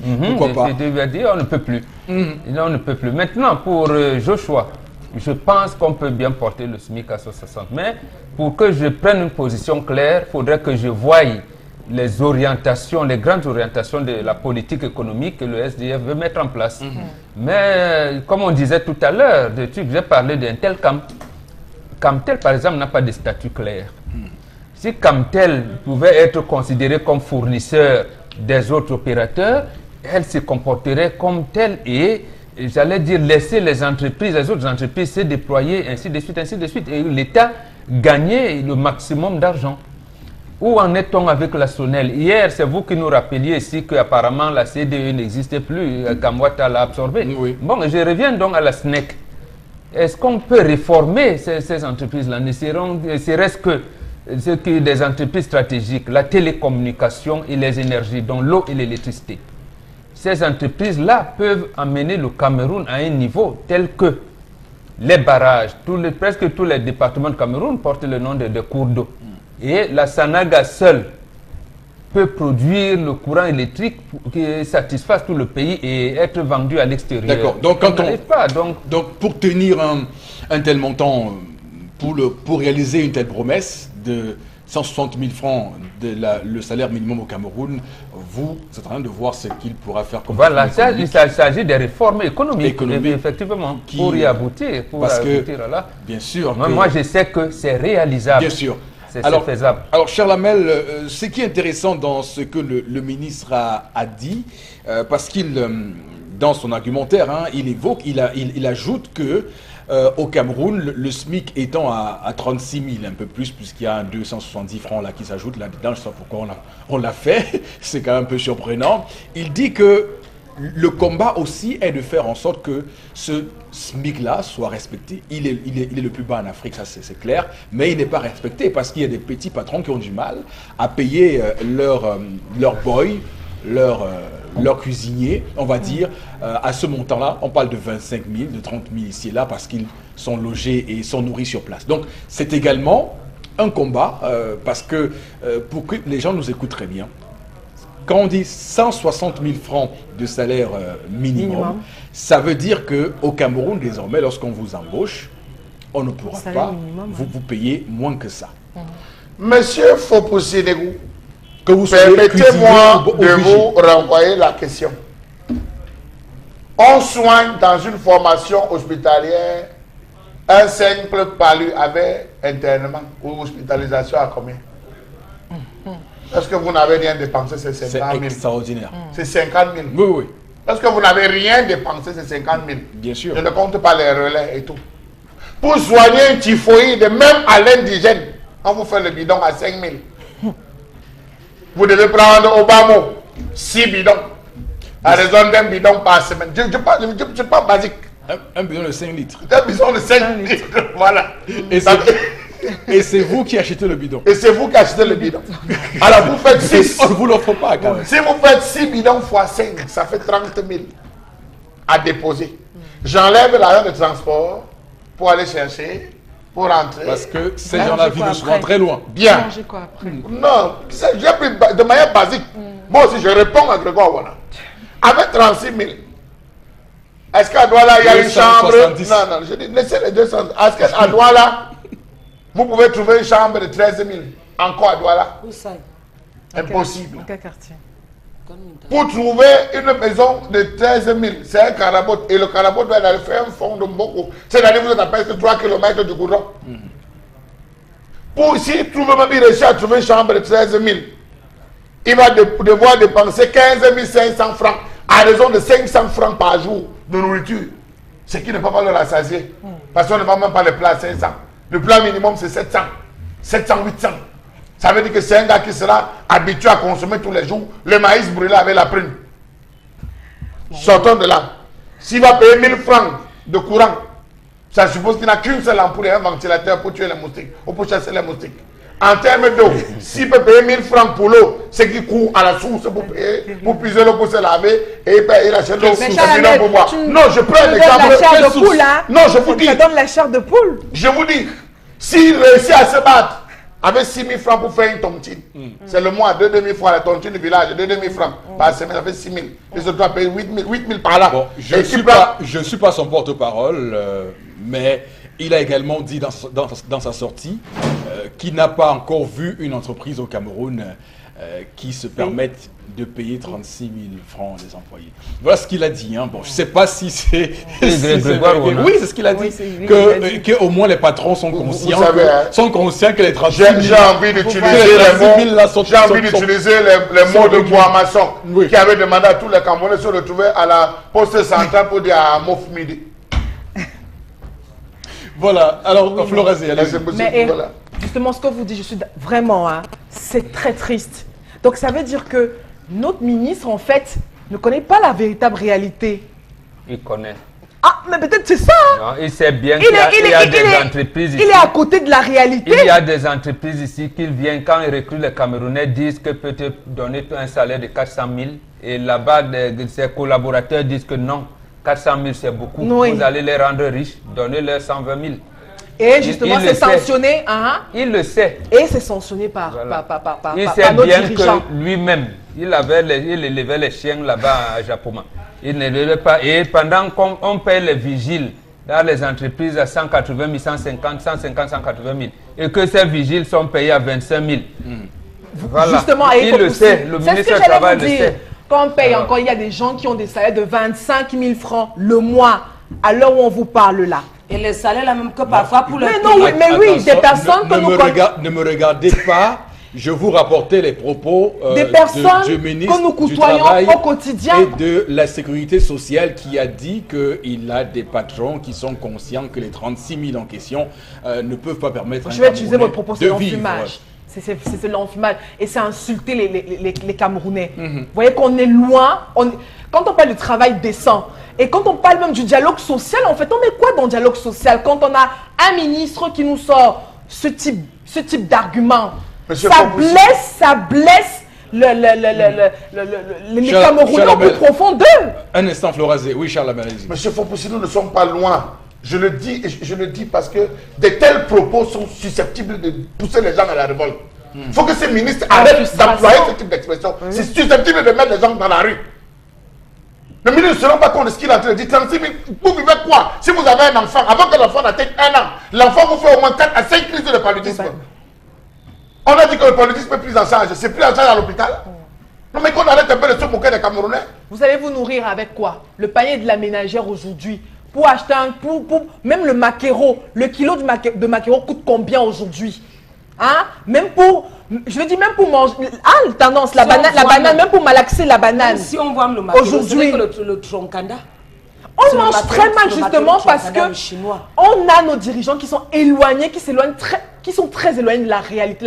Ou alors, comme mon oncle l'a dit, ils font semblant. Ils sont là, oui, ils font de la mauvaise foi. Ils veulent tout simplement nous enterrer. Et là, on fait tout simplement dans la débrouillardise, pratiquement dans tout, parce qu'on veut survivre en fait au Cameroun. On veut survivre. Tendance va également dire un mot dessus. C'est le Camerounais. Oui. L'ennemi du Camerounais, c'est le Camerounais. Les expatriés qui viennent torturer nos soeurs ici, là, c'est tous nos frères qui gâtent. Tu vois un Chinois qui vient, il sait que je prends le gars ici. Oui, il a un loyer qui va payer à la fin du mois. Il peut s'occuper de sa femme. Pour un début, je peux lui donner même 130 000 francs. Toi, le Camerounais qui est traducteur, tu vas dire non, ici là, le SMIC de Cameroun c'est 36 000 francs. Donc tu ne peux pas lui donner le montant. C'est tout lui qui gâte. Alors que l'expatrié ne va pas mettre dans ta poche. Soyons humbles avec nous-mêmes. Soyons vrais avec nous-mêmes. Le Tchad nous dépasse aujourd'hui. Je parle parce que c'est mon deuxième pays d'accueil. Le Ngom Nam qui a dit que le SMIC va être à 160 000 maman. Il a dit que ça commence quand? S'il est élu, il faut... S'il remplace ton père en octobre. Tu veux qu'il remplace le père? Non, je ne veux pas qu'il remplace, mais sauf que... je veux pas qu'il remplace. Mais il nous propose 160 000. Quand il parle comme ça, c'est pour que le père voit aussi comment il peut faire. Il le remplace comment... Mais puisque son ministre a dit que c'est impossible. Le ministre a dit que c'est impossible, donc on dit à 36 000 francs. Voilà. Donc tu parlais du SMIC 160 000 incomponents. Je croyais que bientôt on va payer comme ça. C'est une proposition alléchante. C'est une proposition alléchante. Tendance. Quand on met le SMIC à 36 000, on achète un sac de riz à combien? On achète un sac de nouilles à combien? On achète une tine d'huile à combien? Mais qu'on réfléchisse sur les services de base. On mange comment? Qu'on va sur la base des services de base. On se soigne comment? Également, va dire quelque chose. Quand Joseph on a le dit, on peut réformer l'économie camerounaise et porter le SMIC à plus de 100 000 francs. Regardez si là tout de suite on décide que les Camerounais qui travaillent dans les différents chantiers, Lompangar, Stade de Japoma, Stade Paul Biya, partout, et que les Turcs rentrent, on va les payer combien? Beaucoup d'argent. Donc, et en principe, depuis 2004, lorsqu'on a lancé ce que vous appelez pompeusement les grandes ambitions, jusqu'à aujourd'hui, le Cameroun devait être un vaste chantier, où même le débrouillard, on dit ça, le petit maçon, pouvait être à 200, 250 000 francs le mois. Mais c'est le même gouvernement qui a négocié avec les Italiens, les Chinois, les Turcs, les autres pour leur dire que non, venez avec vos manœuvres. Sur place, vous pouvez comprendre quelques compatriotes là pour compléter, pour lesquels vous n'avez même pas l'obligation de tout payer. Voilà comment ça a été négocié. Et c'est pour cette raison que je vous dis que le gouvernement actuel n'a plus des mesures pour rétablir l'économie. L'autre chose, regardez comment même Tawamba se plaignait dernièrement, et Protea Yangma aussi. On ne les associe pas. Voilà un gouvernement qui n'associe pas le patronat dans l'élaboration des politiques économiques. Et vient les mettre en concurrence des étrangers. Avec les APE. Voilà. D'accord. Mais il faut dire que pour qu'on réussisse une telle mutation, ça demande vraiment que l'État puisse mettre en place des mesures incitatives, permettre aux entreprises d'avoir des marges de manœuvre en termes d'augmentation de salaire à ce niveau-là. Parce que je peux vous dire que il y a un âge où l'esprit ne crée plus. Je peux vous dire, je vous dis que si Joshua aussi, qui est un entrepreneur, le dit, ça veut dire que derrière, il pense qu'il peut mettre en place des mesures incitatives pour permettre aux entreprises d'avoir assez de marge de manœuvre financière pour monter les salaires à au moins 160 000 pour leurs employés. C'est ce que je dis clairement. Madame, monsieur, on va aller avec d'autres informations dans cette revue des réseaux sociaux. Oui, Eric, il faut pousser la deuxième et la dernière information. On va dans le pays d'accueil, le deuxième pays d'accueil. Dans mon deuxième pays d'accueil, à Djamena. Au Tchad, oui. Alors, le Tchad, c'est la même chose. Une information également qui buzz et qui à la fois suscite pas mal d'interrogations et puis de commentaires aussi, c'est la nouvelle constitution adoptée, justement, les pouvoirs et qui permettent justement au pouvoir du président Idriss Déby d'être renforcés. Où ça coince en fait, c'est que pour... les tests prévoient que le mandat du président donc, passera à 6 ans, renouvelable une fois contre 5 ans, renouvelable indéfiniment actuellement. Et puis, Idriss Déby, on le dit, 65 ans, donc on est à son 5e mandat qui doit s'achever en août 2021. Vous pouvez imaginer justement du côté de l'opposition, la majorité des 33 députés de l'opposition sur les 170 que compte l'Assemblée ont boycotté justement ce scrutin pour protester contre l'adoption de ce projet de révision. On rappelle qu'à l'Assemblée nationale, là-bas, on a voté le projet de constitution par 132 voix pour 2 contre et pas d'abstention. Et où ça coince, en fait, c'est que l'opposition estime que cette limitation ne convainc pas. L'opposition qui relève qu'Idriss Déby pourrait également même rester au pouvoir jusqu'en 2033. Et comme sur la toile, il est donc nommé comme Déby seul aux commandes. Et puis la conférence même épiscopale s'est interrogée et a donc pensé que l'adoption du projet de révision constitutionnelle par l'Assemblée risque de fausser grièvement les règles de jeu, du jeu démocratique du côté du Tchad, dans la mesure où le pouvoir décidément donc à la disposition d'une écrasante majorité du côté du Tchad. Alors si vous voulez mon avis? Non, je ne vous donne pas mon avis. Je ne vous donne pas mon avis. Alors, si vous voulez mon avis... Allez-y, non. Mais bon, enfin, je sais pas. Avec si vous voulez mon avis, j'ai toujours été, vous savez, parce que nos régimes présidentialistes d'Afrique m'ont toujours paru cette pâle copie qu'on a faite du régime en France, avec un président de la République et un premier ministre. Ça m'a toujours paru un peu... Voilà. Maintenant, après, c'est le débat qu'on peut mettre sur la table, mais le fait que le Tchad devienne un régime présidentiel pur, comme aux États-Unis, donc avec une seule tête de l'exécutif, ça me paraît, à mon sens, une avancée. Après, je comprends pourquoi l'opposition se plaint, c'est cette façon de changer le mandat présidentiel et d'en faire de 5 à 6. C'est un calcul qu'il fait, on peut bien le voir. Mais bon, Robengan, c'est vous qui êtes le spécialiste sur ce plateau. Qu'en pensez-vous? Non, je pense que le président Idriss Déby Itno a calculé qu'en l'an 2033, il aura 80 ans. Oui. Voilà, il aura 80 ans et qu'il va tout faire pour conserver le pouvoir jusqu'à cette date-là. Et il pourrait se retirer tranquillement. Maintenant, il n'est pas question qu'il se retire. Il a 65 ans. Bon, 2021, il aura 68 ans. Et quand il va donc commencer les 12, c'est tout à fait... Ça fait 12 ans. Et surtout, quand il regarde son frère aîné du Cameroun, Et bon, il s'est dit, voilà, mais il est là. Et voilà, si la mort n'avait pas emporté son autre grand frère du Gabon, il allait être là. Il voit de l'autre côté Sassou Nguesso, il est là. Bon. Il s'est dit que... Obiangema aussi. Obiangema aussi. Oui. Bon, il dit, bon, la Centrafrique n'a jamais constitué un État en tant que tel. Oui. Et voilà, depuis le départ de Bokassa, je dirais même de Barthélemy Boganda, on n'a jamais voulu constituer une république en Centrafrique. Donc, il s'est dit, bon, mes aînés, 80 ans, voilà, donc pourquoi ne pas les ressembler, en fait. Donc c'est un calcul pour calmer aussi quelques tensions, on va le dire, parce que non, pour dire aux opposants, dans son temps, ça commençait aussi à poindre. Oui, mais pour dire à ses partisans, non, attendez, 2033, c'est encore là, il est calculé de 12 ans à partir de 2021, et là on verra. Donc en 2033, vu que je vais penser à mon départ, pour le moment, essayons de mater l'opposition pour qu'on conserve le pouvoir. Voilà. Oui. Et donc mais vous-même ne lorgnez pas encore le fauteuil. Le fauteuil présidentiel. Voilà, vous contentez. Mais Bombok, parce qu'on le dit pas suffisamment, mais cette suppression du poste de Premier ministre, qu'est-ce que vous en pensez? Parce que, sincèrement, ce poste-là, pour nos États africains... Justement, bon, ça veut dire qu'à un moment, on peut avoir une surprise.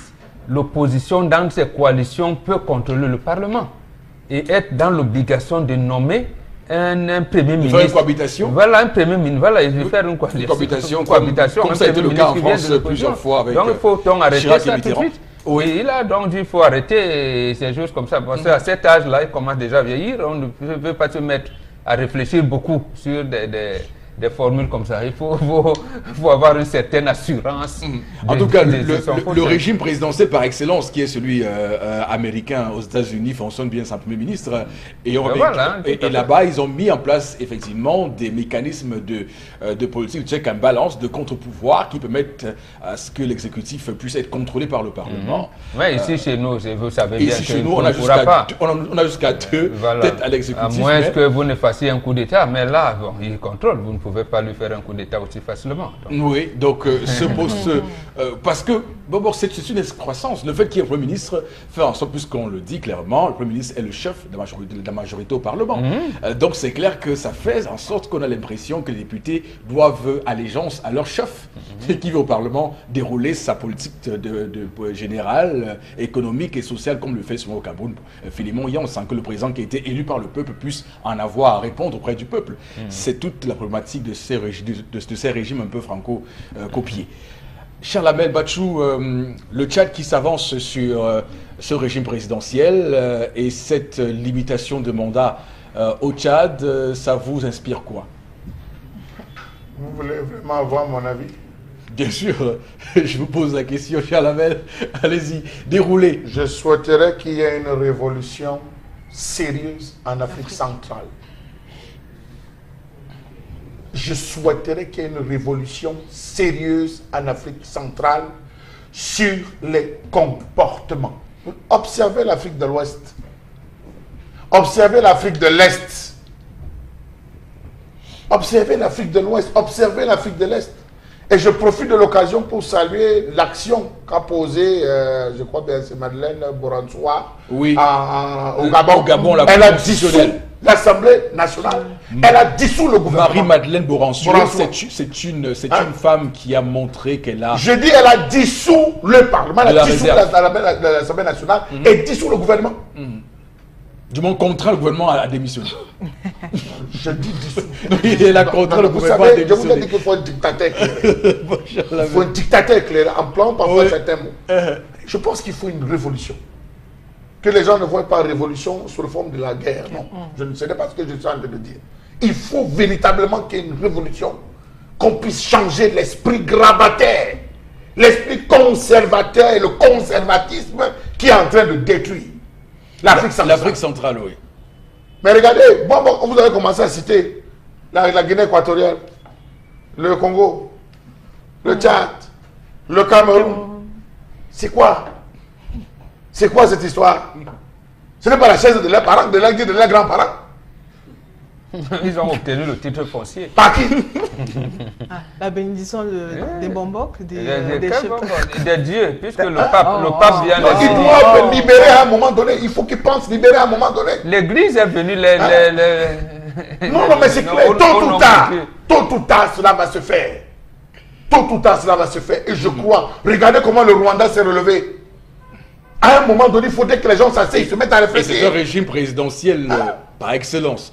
Parce que, bon, j'insiste beaucoup sur ce poste de Premier ministre parce que ça empêche quand même le président de travailler. Moi, je pense que c'est un poste qu'on doit supprimer pour que le président prenne vraiment son rôle de principale figure d'exécutif et de répondre aux actes. Non. Parce que, bon, ben, c'est un débat qu'on peut avoir, mais bon, oui, mais non, parce que vous ne connaissez pas l'homme. Vous ne connaissez, il est quand même arrivé au pouvoir dessus d'un coup d'État. Voilà quelqu'un, après le pipeline Tchad-Cameroun, on a mis un peu d'argent de côté pour les générations futures. Il a créé une situation pour que cet argent lui soit reversé, dit-il, pour développer le Tchad. Peut-être il le fait. Mais pour qu'il contrôle quoi? En fait, c'est lui qui contrôlait le pouvoir, comme au Cameroun. Je vous sens. Est-ce qu'on fera un débat avec Issé Nabré? C'est un débat qu'on peut faire aussi sur le Tchad. Non. Est-ce que avant ce régime, c'est même pipe, même tabac. On ne peut pas dire qu'entre le diable et Lucifer. Vous n'allez pas, mon ami. C'est la même personne. Donc je vous dis, comment conserver le pouvoir in vita aeternam? Il dit, le Premier ministre, quelquefois il va là-bas, bon, ça va l'embrouiller. Il veut donc conserver le pouvoir. Avec mes enfants qui commencent à grandir, peut-être je pourrais leur passer le truc. Avec. Le mieux donc, c'est de mater l'opposition pour qu'il n'y ait pas de résistance. Charles Hamel a parlé tout à l'heure de révolution, oui. Et on oublie sûrement que c'est le Cameroun qui était le chantre de la révolution, c'est-à-dire de l'éveil citoyen. Oui. C'est ici, avant même ce qui s'est passé en Algérie, et même des pays dits de la ligne de front, c'est ici que ça a commencé. Donc aujourd'hui, pourquoi on veut tuer la formation à la citoyenneté? C'est ce que le président Paul Biya a commencé à faire. Son frère Bongo qui est parti a suivi. Les Sassou Nguesso, aux autres, ils sont en train de copier ce qui se passe au Cameroun. Comment tuer l'éveil citoyen dans nos États pour que, effectivement, qu'il n'y ait pas révolution? Première chose, on ne coupe pas le salaire de l'armée, on double. Pendant qu'on coupe le salaire des fonctionnaires. On appauvrit tout le monde et on fait venir les églises de réveil. Vous restez prier et tout. Et on ouvre les bars. On ouvre les bars. On ouvre les bars et on interdit même aux policiers de faire des syndicats. Aux magistrats de faire des syndicats. Oui, vous allez parler de l'avancée démocratique. C'est la politique de conservation de pouvoir pour soi. Mais n'allons même pas loin. Bon, hier nous avons failli, parce que là il faut le dire, hier nous avons failli passer encore à côté d'une grosse crise. Les prostituées chinoises contre les prostituées camerounaises. C'était de ce côté de la gauche. Mais je vous dis, ça peut paraître banal, mais je vous dis que jusqu'à quel point l'importation est arrivée, jusqu'à ce que même dans certaines... Mais c'est moi qui en parlais ici l'autre jour, et vous me raillez, et vous me raillez. Mais c'est grave. Je vous dis que c'est extrêmement grave. On ne peut pas importer tout jusqu'à importer des prostituées dans un pays comme le Cameroun. Mais c'est quelle déliquescence comme ça dans laquelle on se va là. D'abord, il faut dire que la prostitution est une infraction au sens du code pénal. Mais allez voir ce qui se passe ici à la douche. Je précise ce qui est prévu. Oui, c'est prévu, mais je dis là à la douche. Je ne vous dis pas. C'est un hôtel qui est là à la douche et c'est connu, c'est un hôtel. Allez voir ce qui se passe là-bas. Est-ce que c'est normal que sur toute la rue, l'équipement, vous avez les Chinois qui occupent? Est-ce que vous allez faire ça à Guangzhou? Voilà. Donc, à ce que je sais que l'Allemagne est un des pays au monde qui autorise la prostitution, mais au Cameroun, c'est bien une infraction au sens du code pénal. Oui, mais il existe la tolérance administrative. Oui. Alors, tendance, le Tchad qui s'engage sur cette réforme constitutionnelle, le Tchad est sur ce plateau, on voit bien que les avis vont dans le sens de ce que le président Idriss Déby Itno renforce son pouvoir et faire en sorte de s'accaparer tout seul tout ce qu'il y a comme fonction dans ce pays-là. Toi, tu penses que ton deuxième pays d'accueil, qui est le Tchad, va dans le bon sens? Attends un peu, tu as parlé un gros français. Qui veut prendre tout pour lui seul? Oui, tous les pouvoirs pour lui seul. Pourquoi? Je n'avais pas encore les infos là. Il veut gérer le pays tout seul. Lui seul? Est-ce qu'il va s'en sortir? Hey, bon, ok. Explique-moi encore bien, mon père, pardon. Il dit qu'il ne veut plus avoir de premier ministre. Donc il va devenir, il aura un vice-président. Les premiers ministres ont fait quoi? Commençons par là. Ça l'encombre. Il refuse que ça commence. Qu'est-ce qui s'est passé pour qu'il arrive par là? Que ça l'encombre. Eric ne rit pas sans comprendre. Non, je ris parce que bon, quand il dit donc le premier ministre est en train de taquiner en fait avec le mot. Non, le premier ministre l'encombre. Voilà. Quand il y a le premier ministre, là, chaque fois, il est obligé de l'amener dans la mission, de passer et tout ça. Il veut donc avoir un vice-président qui, lui, ne sera jamais là. Il est caché derrière. Donc, lui-même, il voit ces choses. Même un vice-premier ministre, il ne veut pas. Non, rien. Donc, il veut être président, vice-président, le gouverneur. Non, il aura un vice-président qui n'aura pas de pouvoir. Donc, il veut être en même temps tout. Le gouverneur, le président, le procureur, le magistrat. Il veut être tout ça lui seul. Il ne peut pas gérer seul. Vous pensez que le Cameroun est différent? Le Cameroun a un premier ministre, mais est-ce que c'est différent? Monsieur, il faut possible. Oui, Charles. Demandez aux femmes sur le plateau, la cajou de tomates coûte combien maintenant? Ça dépend de la qualité. Et c'est cher. Très cher. Vous avez 17 000. 15 000, oui, ça dépend 12 000. J'ai dit le cajot de tomates. Vous avez des ministres qui ne sont pas capables de protéger la consommation de tomates. C'est ça l'Afrique centrale. Charles Amel, je te parle de te donner le prix des tomates. On vend 4 tomates à 200 francs. 5 tomates à 300 francs selon la grosseur. Parce qu'il y a un plus pour au marché. D'accord. Voilà ce à quoi les pays. Ils veulent toujours se représenter, ils veulent tout conserver. Pendant ce temps, il y a des gens qui souffrent. On ne parvient pas à vivre normalement. Vous avez des factures qui arrivent avec des prix élevés sur elles. Mais c'est pas normal. C'est pas normal. Ok, Charles Amel. Donc, ces messies autoproclamés qui ne sont en effet que des présidents qui ne veulent que l'intérêt personnel et surtout nombriliste et qui abandonnent le peuple. Parce que le peuple souffre au quotidien. Oui, Floraz, allez-y. Oui, vraiment, c'est très triste, Eric Fopoussi. C'est-à-dire vivre dans ce régime présidentiel. Parce que, quel avenir pour la jeunesse, en fait? Quel avenir pour les jeunes leaders? Qu'est-ce qu'on aura à propos? Qu'est-ce qu'on veut proposer bien après? C'est-à-dire que si on reste justement dans cet enclave, on reste dans cet univers qui est tellement enclavé, pas des idées rétrogrades. Et justement, qui vise tout simplement à s'éterniser au pouvoir. Et oui, et même que, c'est pourquoi justement cette minorité, c'est-à-dire le chef, il est là, et il se fait encadrer justement de ces, vous appelez des tindas, des personnes qui vont louer allégeance, qui seront là justement pour pérenniser son pouvoir. Et entre-temps, maintenant, on n'a plus le temps. C'est pour ça que moi, je parle toujours de l'ordre des priorités, en fait. On est là pour conserver le pouvoir, mais en fait, on s'éloigne des véritables priorités. Et nous sommes encore dans le basique, Eric Fopoussi. Pendant qu'on vit justement, on a une mauvaise vie politique. Une mauvaise vie politique où on est en marge des revendications. Où justement l'éveil citoyen est absent. À chaque fois qu'un groupe veut se lever pour revendiquer, on est tout de suite stoppé, on est tout de suite banalisé, on est tout de suite castré. D'accord, très bien. Merci Florazé pour cette revue des réseaux sociaux qui nous a permis d'ailleurs de mettre les pieds dans le plat politique en Afrique centrale, puisqu'on voit bien que ce qui se passe actuellement, ce qui se passe actuellement donc au Tchad peut être observé dans d'autres pays de la sous-région. Rappelons que le Congo, Kinshasa, la République démocratique du Congo est également elle aussi en crise parce que Joseph Kabila souhaite comme toujours indéfiniment s'éterniser au pouvoir. Même les élections prévues en décembre prochain ne donnent pas une claire lecture de ce qui pourrait se passer dans ce pays-là. Donc c'est dire que au-delà de la CEMAC, on peut étendre cela à la CEAC. Alors, merci beaucoup, madame, messieurs. Voici la suite de votre émission Le Zénith.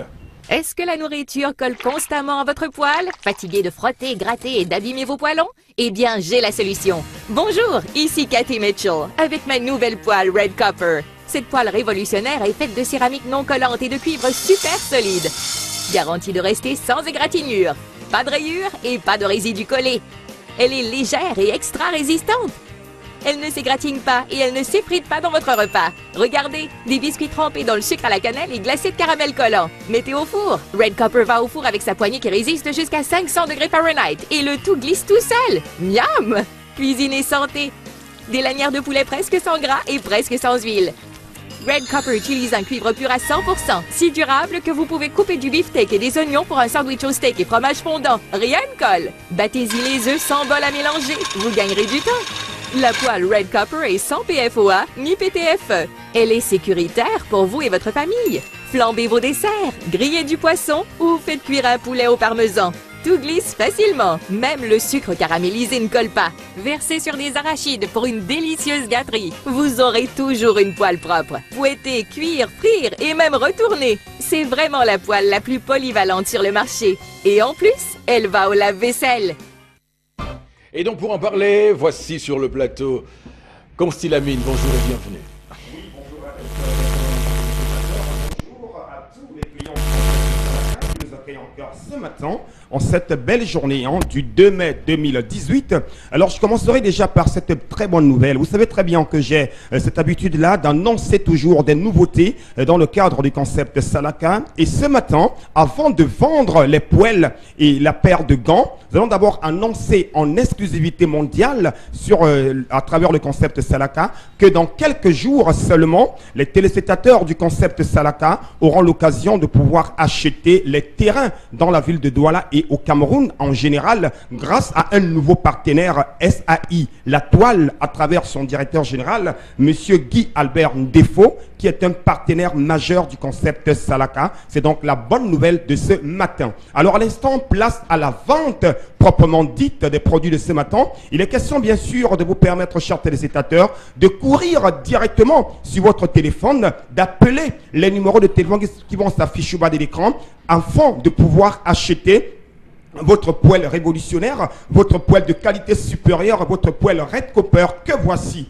Regardez comment elle est belle, regardez comment elle est nyanga, regardez comment elle est stylée. Oui, elle ne colle pas. On n'a pas besoin d'utiliser de l'huile pour faire des omelettes, on n'a pas besoin d'utiliser de l'huile pour faire les panquettes, encore appelées crêpes. On n'a pas besoin d'utiliser bien entendu de l'huile pour faire frire son poisson, parce que cette poêle est un véritable tout en un. Oui, c'est donc la grande particularité de cette poêle Red Copper que vous ne retrouverez qu'en appelant uniquement au numéro de téléphone qui s'affiche au bas de l'écran. Avoir une poêle, c'est bien, mais acheter la poêle Red Copper, c'est encore mieux. Pourquoi acheter Red Copper? Parce que Red Copper est solide, parce que Red Copper est pratique, parce que Red Copper ne se casse pas. Même un camion posé sur cette poêle, comme on a vu dans le spot, ne peut pas détruire cette poêle Red Copper. Et le prix alors, je rappelle que vous l'avez à 15 000 francs. Cette magnifique poêle Red Copper, elle est neuve dans son emballage avec garantie. Oui, nous donnons la garantie. Et vous savez très bien que dans le concept Salaka, on ne dépend pas, on remplace. Vous achetez cette poêle, vous constatez qu'il y a un problème, tenez-vous tranquille, on va remplacer. Mais comme nous sommes sûrs de ce que nous vendons en Salaka, vous n'aurez aucun problème en commandant dès à présent votre poêle Red Copper au prix de 15 000 francs, la poêle de qualité supérieure. La suite, c'est avec un autre produit. Avant, je me faisais brûler les mains tout le temps pour pouvoir servir tous mes clients. Mais ça, c'était avant de m'offrir ces gants. Et oui Gigi, avec Super Gants, manipuler des casseroles en pleine ébullition, des marmites ultra chaudes, des grillades à la poêle, au four et au barbecue, tout y passe. Et vous n'avez pas tout vu. Fabriqué à base de silicone, Super Gants est anti-brûlure, anti-chaleur et fait gagner du temps.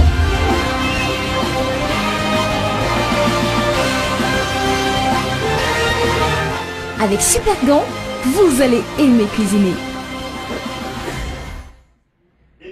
Avec Super Gants, vous allez aimer cuisiner. Avec Super Gants, la cuisine sera bien une véritable partie de plaisir. Avec Super Gants, vous n'aurez plus besoin de dire « Aïe, mes doigts se sont brûlés ». Non, je dis bien non, parce que cette paire de gants vous permet de faciliter la cuisine. Elle vous permet de pouvoir retirer vos aliments en pleine cuisson.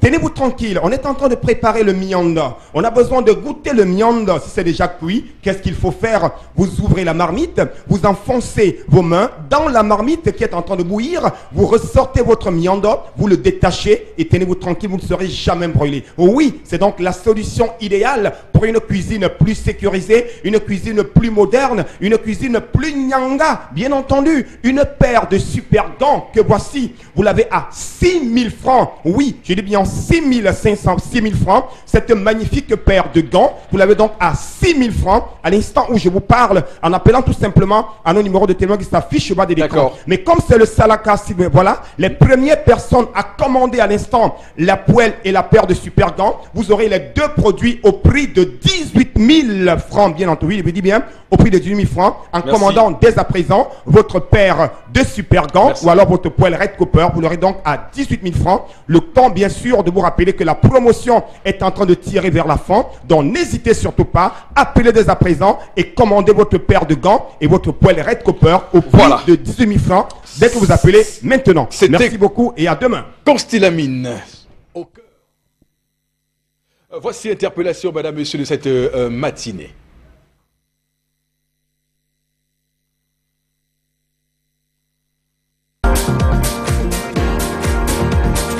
Le développement aussi venant peut-être des activités pour que le gouvernement puisse peut-être créer des emplois pour que nous les chômeurs on puisse aussi travailler.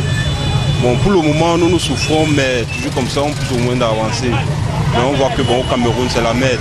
C'est la merde. Pourquoi? Parce que au Cameroun, un jeune, on souffre comme ça, on n'a que 2500 la journée, mais un citoyen comme moi, je ne mérite pas peut-être avoir 2500 la journée. Et entre-temps, nous avons nos grands frères qui ont de l'argent, qui peuvent peut-être nous soutenir. Mais nous sommes ici, bon, on ne sait pas où on part, où on vient, on ne sait pas. On veut juste qu'on nous dise si l'homme camerounais peut vraiment avoir un droit chez lui-même.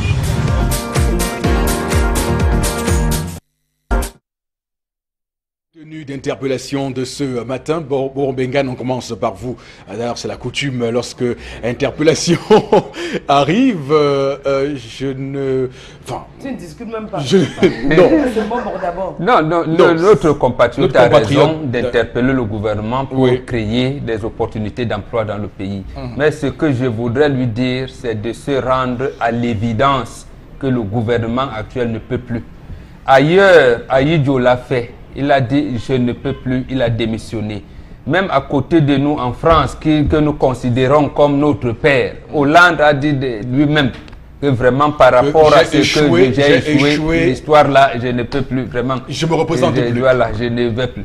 Mais ici chez nous, le ministre du Travail vous dit il ne peut pas. Il dit qu'ils vont continuer. Dernièrement, le ministre de la Santé, c'est depuis 1998, d'abord que ce ministère du Travail a engagé les réformes pour aboutir à l'assurance maladie. On a oublié. Quand les médecins viennent, le syndicat des médecins, qu'on n'a pas voulu voir net, repose le problème en disant mais comment? C'est nous qui payons les bistouris, les seringues à nos malades. C'est quoi ça? Voilà. Remettez l'assurance, laissez même nos salaires là où ils sont. Mais donnez l'assurance universelle aux Camerounais pour qu'ils puissent au moins payer leurs prestations médicales. Le ministère de la Santé a dit non. Et ça renvoie encore au ministère du Travail et de la Sécurité sociale. Et le chef de l'État est là, il vous regarde, il vous dit non, non, vraiment, c'est encore moi. Donc, il faut que ce compatriote se rende compte que le gouvernement actuel il ne peut pas. Et quand on ne peut pas, on laisse. Et comme chez nous, on ne veut pas laisser, on les chasse. Bon, c'est la Constitution qui le prévoit. Hein. Le président définit la politique générale. Il peut aussi, la Constitution ne lui interdit pas de démissionner. Et le Premier ministre applique. Éric Fopoussinegou implémente. Il a dit quelque chose de très intéressant. Très intéressant. Pourquoi on ne lance pas la politique selon laquelle le Camerounais d'abord, comme au Gabon, le Gabonais d'abord. Oui, la préférence nationale. Non. Pourquoi ici? Regardez le chantier turc. Regardez la présence chinoise. Regardez l'actuelle présence égyptienne au Cameroun. Le chantier naval d'abord. Je commence par les Égyptiens. Commencez par le chantier naval. Les Égyptiens ont une stratégie. Ils sont arrivés presque 15 000 au Cameroun. Ils se sont répartis les principales villes. Tous les matins, les Égyptiens louent des voitures, des taxis. Dans les voitures, il y a les macocottes minutes. Et il y a des produits, les petits bazars. ils vont de bureau en bureau, ils toquent à porte, ils vendent leur macocotte, ils déposent, ils s'en vont. Est-ce que vous pouvez faire ça en Égypte? Là-bas, c'est... Est-ce que vous pouvez faire ça hein? Là-bas, c'est un pays normal. Non, je me pose des questions parce que nous là... ne sommes pas dans un pays normal. Le président égyptien Fattah vous al-Sisi avez des Chinois au Cameroun. ne l'accepterait pas. Vous avez des Chinois au Cameroun qui font dans le gros, dans le détail et dans le semi du détail. C'est-à-dire, on vous vend les ballots, on divise les ballots, on a encore les étalages et on se balade encore dans la rue, toujours chinois en train de vendre. Dans un pays comme le Cameroun. Je m'en suis offusqué ici une fois, je me souviens. Vous m'avez mis le grappin dessus. Je m'en souviens. Pas possible. Mais Charles Lamel, quels sont les secteurs réservés camerounais, Bambok? Merci, la conclusion, c'est que quand on ne peut pas, on laisse. Et comme ils ne veulent pas laisser, enlevons-les. On va rester là, dans 10 ans, on n'aura même pas de larmes. Quand vous dites enlevons-les, c'est donc à chacun d'agir. Voilà, comme nous avons dit que nous, on ne veut pas la guerre. Et d'aller s'inscrire aux urnes. Sur la liste électorale. Absolument. Mais également d'aller voter. Même les gens qui sont militants du RDPC là, qui se rendent compte qu'ils doivent voter contre leur parti. D'accord. Alors, je rappelle que depuis quelques jours, il y a Joshua Oshi qui a proposé à tous les Camerounais qu'il relèverait le salaire minimum à 160 000 francs CFA. C'est une promesse qui est faite. Donc, laissons les promesses. La réalité est que les gars du RDPC, le délégué du gouvernement de Douala est du RDPC. Il a mis les délégués de personnel dehors qui sont du RDPC. Comment le RDPC pense que leurs élites vont encore les protéger? Ce n'est pas possible. Qu'ils les dégagent. Qu'ils nous aident à dégager les élites politiques. D'accord. Et il faut surtout faire un vote aussi d'adhésion, hein, pas seulement un vote de sanction. Non, sanction d'abord. Un vote d'adhésion aussi. On va d'abord en disant qu'on ne vote pas RDPC. D'accord. Mais le reste, on voit. La stratégie du tout sauf Biya, comme à une époque en France. RDPC, oui. Comme à une époque en France, tout sauf Sarkozy. À commencer par les mairies et les députations. Une élection, c'est toujours, comme vous le savez, une bataille, une joute, et chacun des candidats. Regardez le Sénat là. Le Sénat, ils sont allés là, nous savions qu'ils avaient cumulé, non? Et que c'était incompatible. Mais ils y sont allés. D'accord. Très bien. Madame, Monsieur, merci infiniment à vous d'être restés connectés et fidèles droit dans vos bottes, fidèles au poste sur Equinox Télévision. On va se donner rendez-vous pour demain lorsqu'il sera 10 h pour l'autre numéro de votre émission. On vous souhaite une très très belle journée, mais surtout n'oubliez pas que le Cameroun est un pays béni et que Dieu continue à bénir le Cameroun.